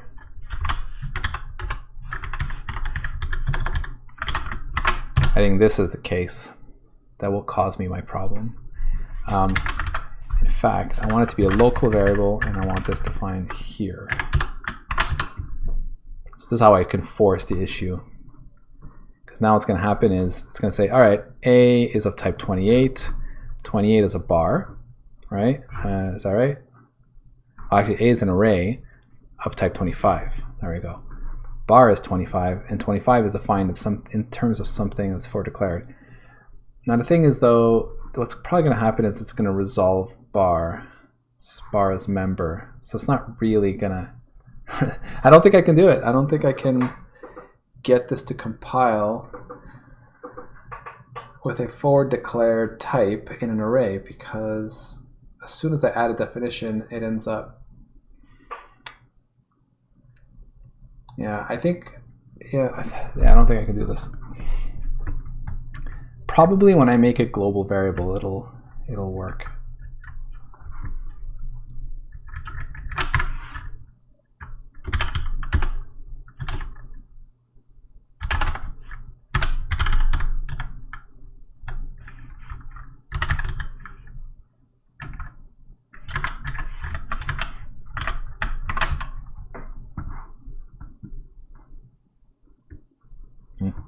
Nope.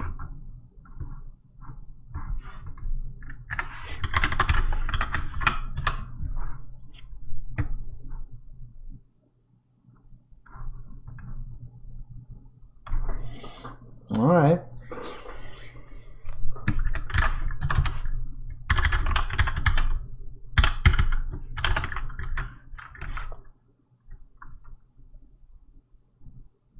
I guess it's because it doesn't create a top level type for arrays. That's why.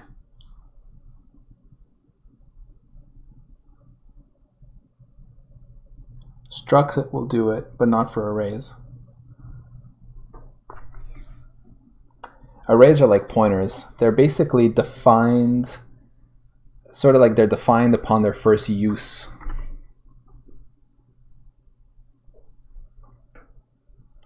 As a variable, that's always going to be after types are declared. So that's why I can't force this to happen.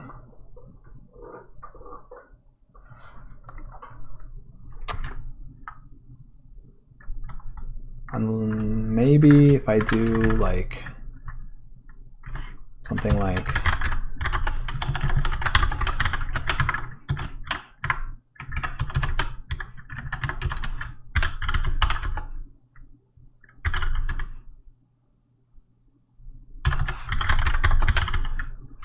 so maybe declare it as an inner type. Let's see.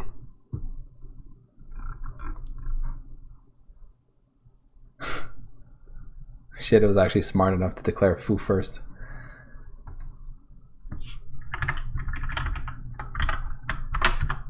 What about like this? To change nothing. Oh, it didn't even work. Saying it's a redefinition, right? 379. Let me see, 389. Oh wait.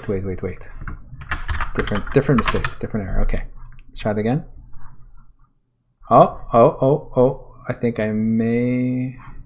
All right, maybe getting closer. So now if I have an array of these, would that work? Yes. Okay, here's an example.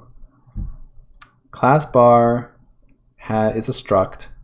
It has an array. Let me see. I think this is right. Oh, it doesn't even see it as an array. Declared a pointer. Oh no, here it is. 26. Sorry, a foo is an array. So there's the array matching. But I don't have support for matching arrays and structs yet, so I can't even do this, even if I wanted to. All right, so you know what? Something to test later.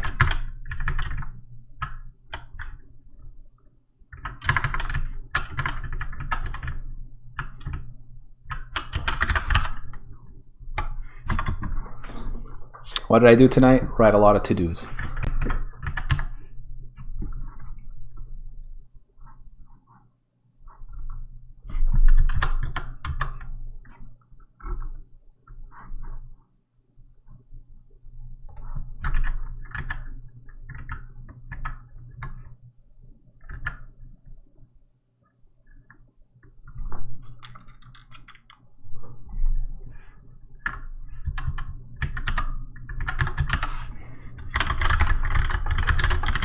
Testing this is easy because arrays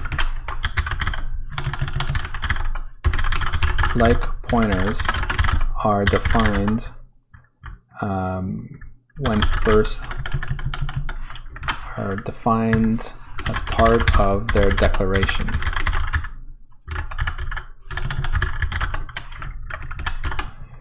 This example will do though.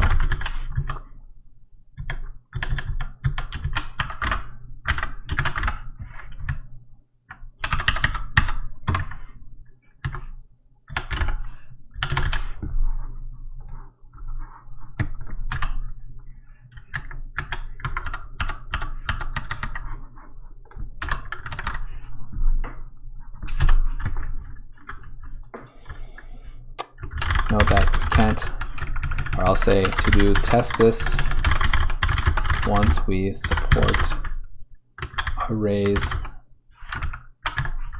data members.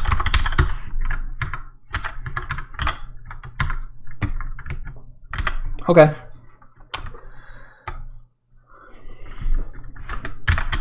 So what's next?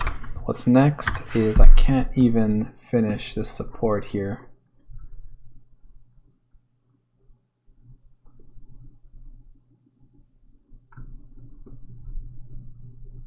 Feels like I should be doing the work that I was saying of refactoring the RST parser because it's sort of blocking me now.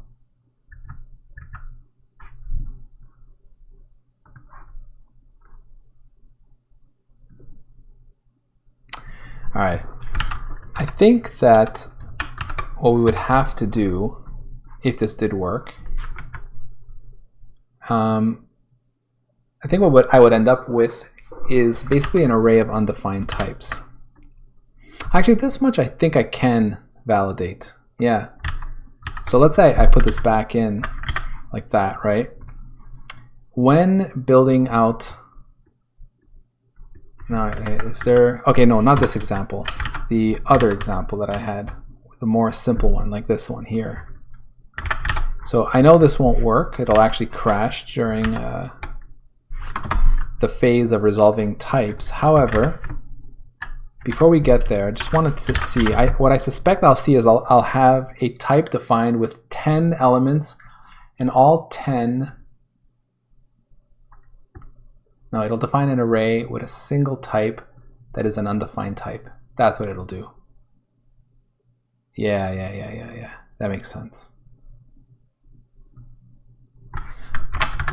Let's double check.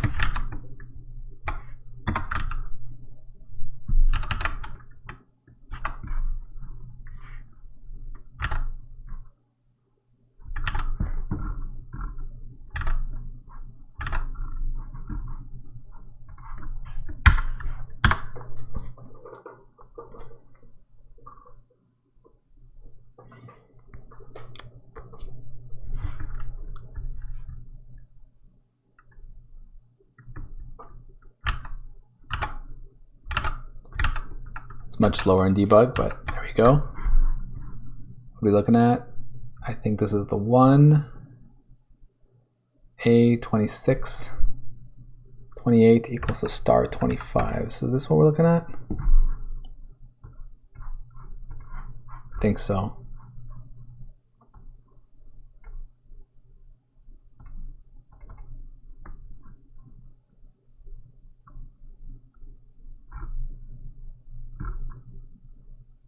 And I don't have a type 25 defined yet, so this should, yeah, it's basically, that's it. It's a forward declare.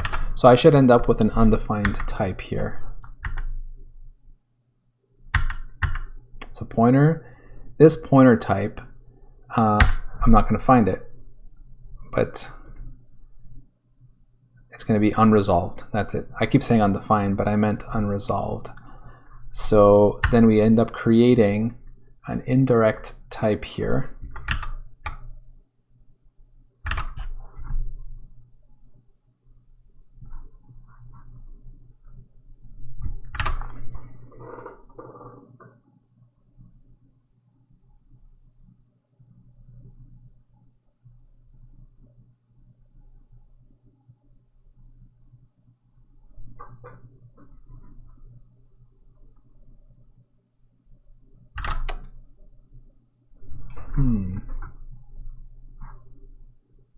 Right, it's an array of indirect types that are unresolved. That's right.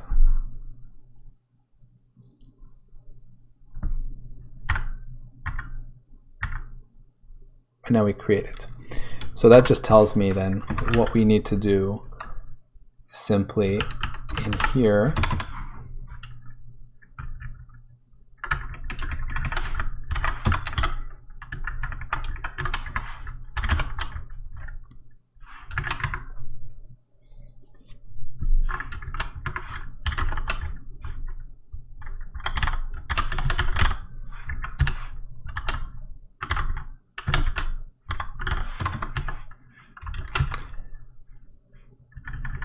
Yeah, it's going to be very similar. If we do resolve it at this point, we actually know the new type that we have, and we would like that our array be defined correctly. Let's see here.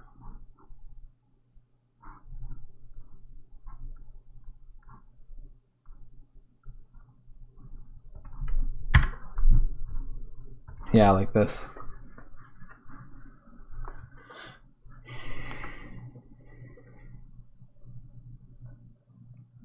So now I'm starting to see, like, yeah, there's just like how I have a hack here, I'd need another hack for this post resolve fix up, which sucks.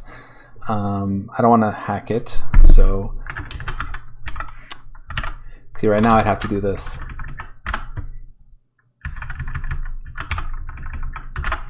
Again, I don't have a way to test this, but it would be along the same lines.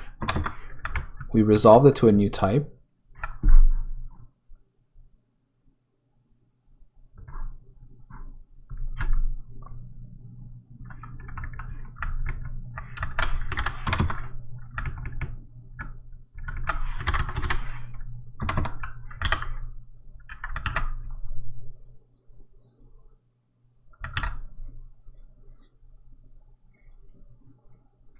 All right, good enough for committing this, I think.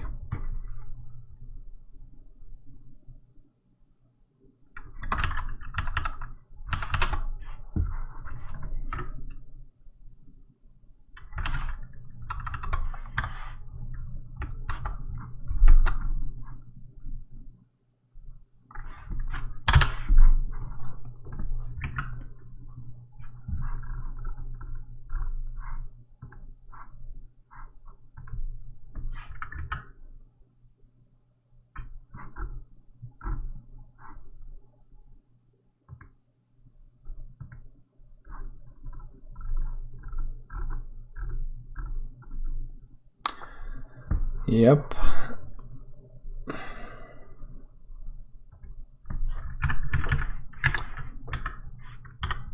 Take this one, that, this, and that one. All right. So what am I going to say? We're going to say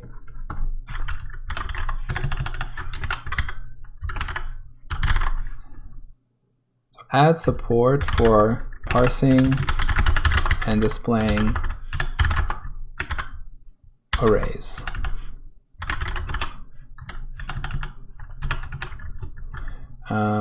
Only supports one-dimensional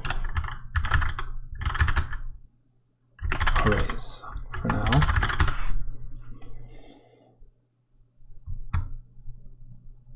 Yeah.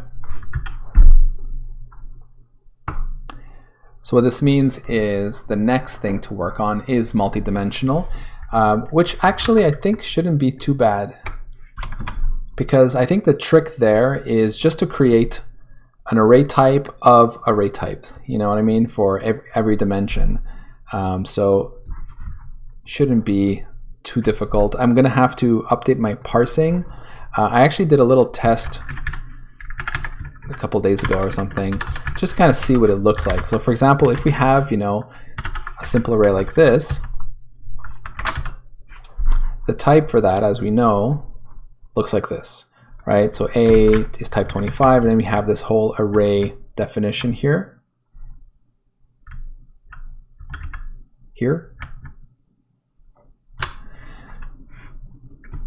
No, all the way till here, yeah. And then if we create now a two-dimensional array, and we use the same size here because otherwise what it's going to do now is it's going to say, okay, we want an array of this type here. So let's say we do that just to see. Oh, whoops, with a new name, of course. So here you can see what's interesting is it says B is also an array where, so it's type 27, and it is equal to array 26. So that corresponds to the type defined by, it's basically int of 10. That's how you have to think of that. Like this defined type here, this array type defines an array of integers, which is a 7 here, that ranges to basically upper value 9, so that's 10 values. Then it's saying, okay, now we've got B, and B is starts off as array 26.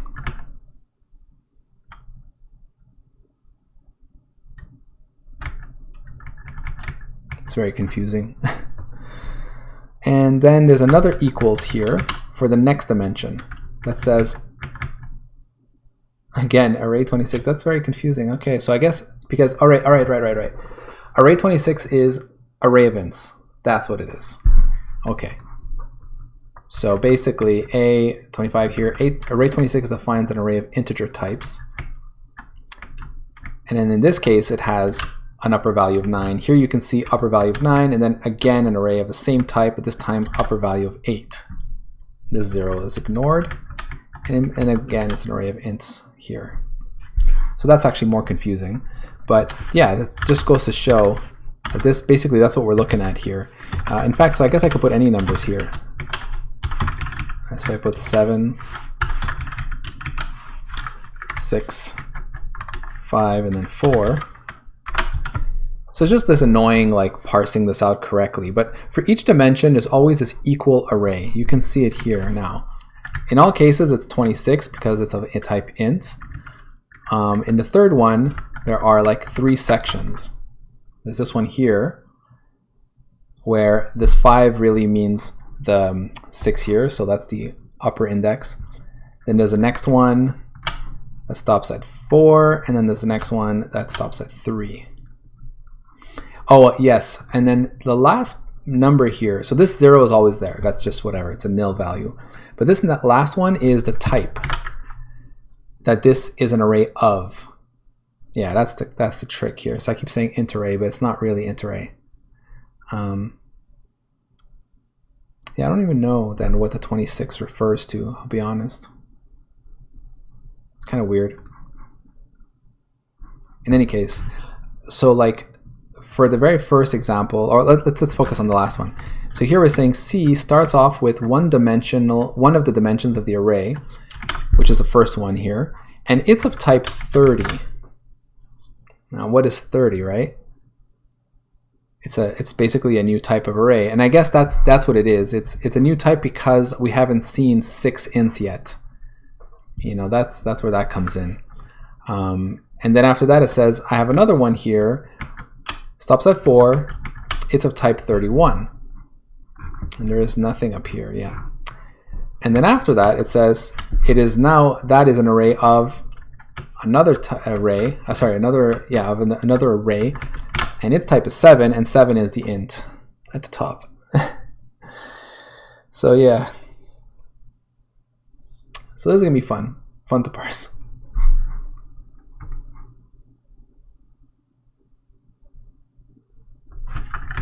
And let's say we just remove these here just to see, does it change anything? Yeah, whoops. So I think all that happens here is these get possibly more, well, the first one is longer because the first time we see that type.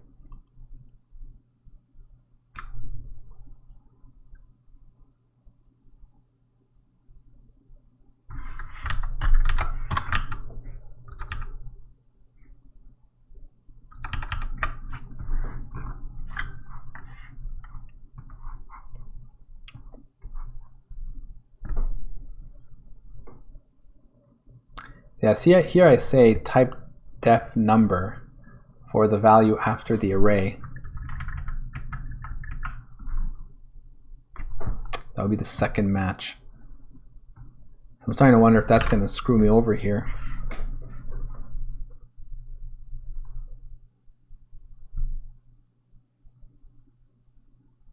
Because I mean, if this is considered all the same type, that's not quite right for me.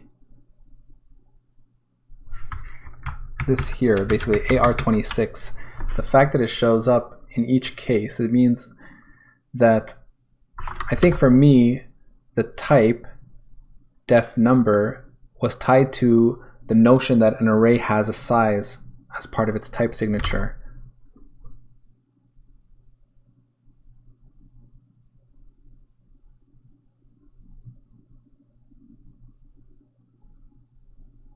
But that doesn't add up here.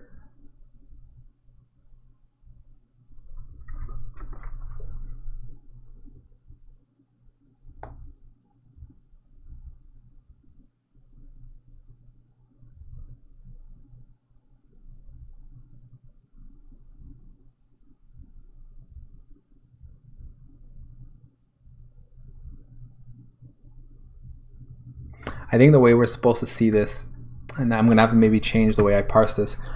So C is our variable. It has, it's of type 25. I don't think 25 is defined, so it's like a new type because it's our type array, which is equal to, so it's a new type, array 26. Now, array 26 hasn't been defined yet, so what is that? That is this R26, whatever that means. I forget what this stuff here is, 0 minus 1. It's in the docs, but it's not super important. But that defines a type. It's like, oh, it's an array type.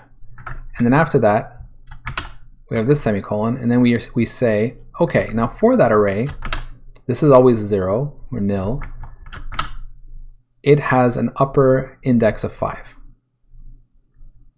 And it is made up of elements of type 27. Now what is type 27? It is equal to, and that's what this does. It defines now type 27 as an array of, again, 26. So I guess this array 26 here refers back to this definition of it here. So let me go see again what that means.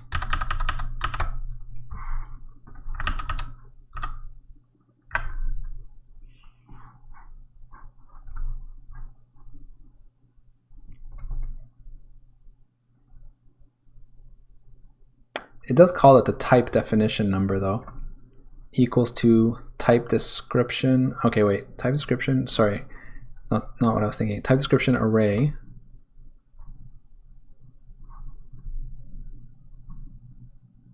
index type ref. Oh, right, it's the type of the index, which again, I don't see why that matters. Followed by nil, and then followed by the high bound, and then the element type ref, which is important.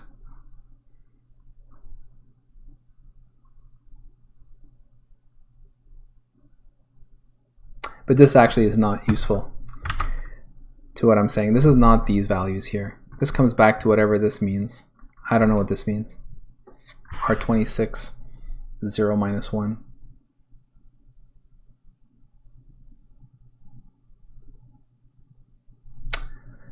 In any case, it doesn't really matter too much, because in the end, when you're defining a multidimensional array, what's going to matter for me is that when I parse this is I need to ignore, as I'm already doing, the part that goes like equals R. Just ignore this bit right here. It's almost like it's not there.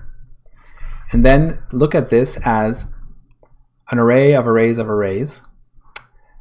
And ultimately the type is int for the last bit. So I'll probably do this in reverse. That's, I think, what I'm going to do. Is I'm going to say, okay, we've got an array of 4 elements of type int. And then we have an array of that, which is 5 elements. And then we have an array of that, which is 6 elements. And so I just build those 3 types that reference each other. You know, well, the last one references nothing, but this one would be an array of int, and then it's an array of that, an array of that, and then C is of that type. So that's what I need to do. Now, of course, what is important is is that type definition number has to make sense. So that's sort of what's bothering me about this, is I'm using this number here because I assume that if we see it again,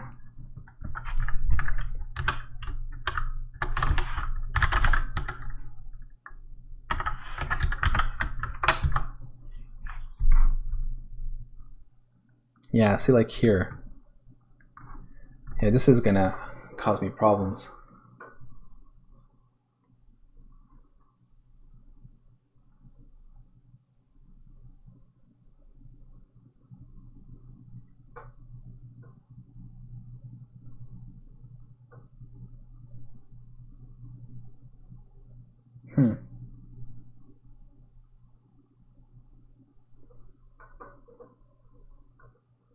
It's basically like saying that, you know, array 26 is this weird.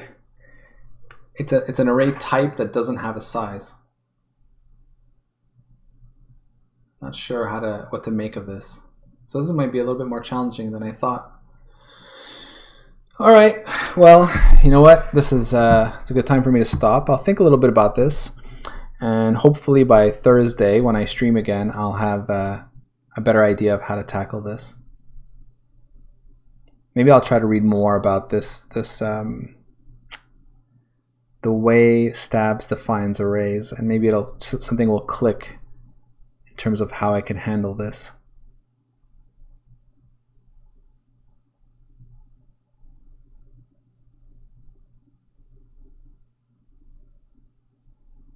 Yeah. All right, so thanks for watching, guys. I'll catch you next time.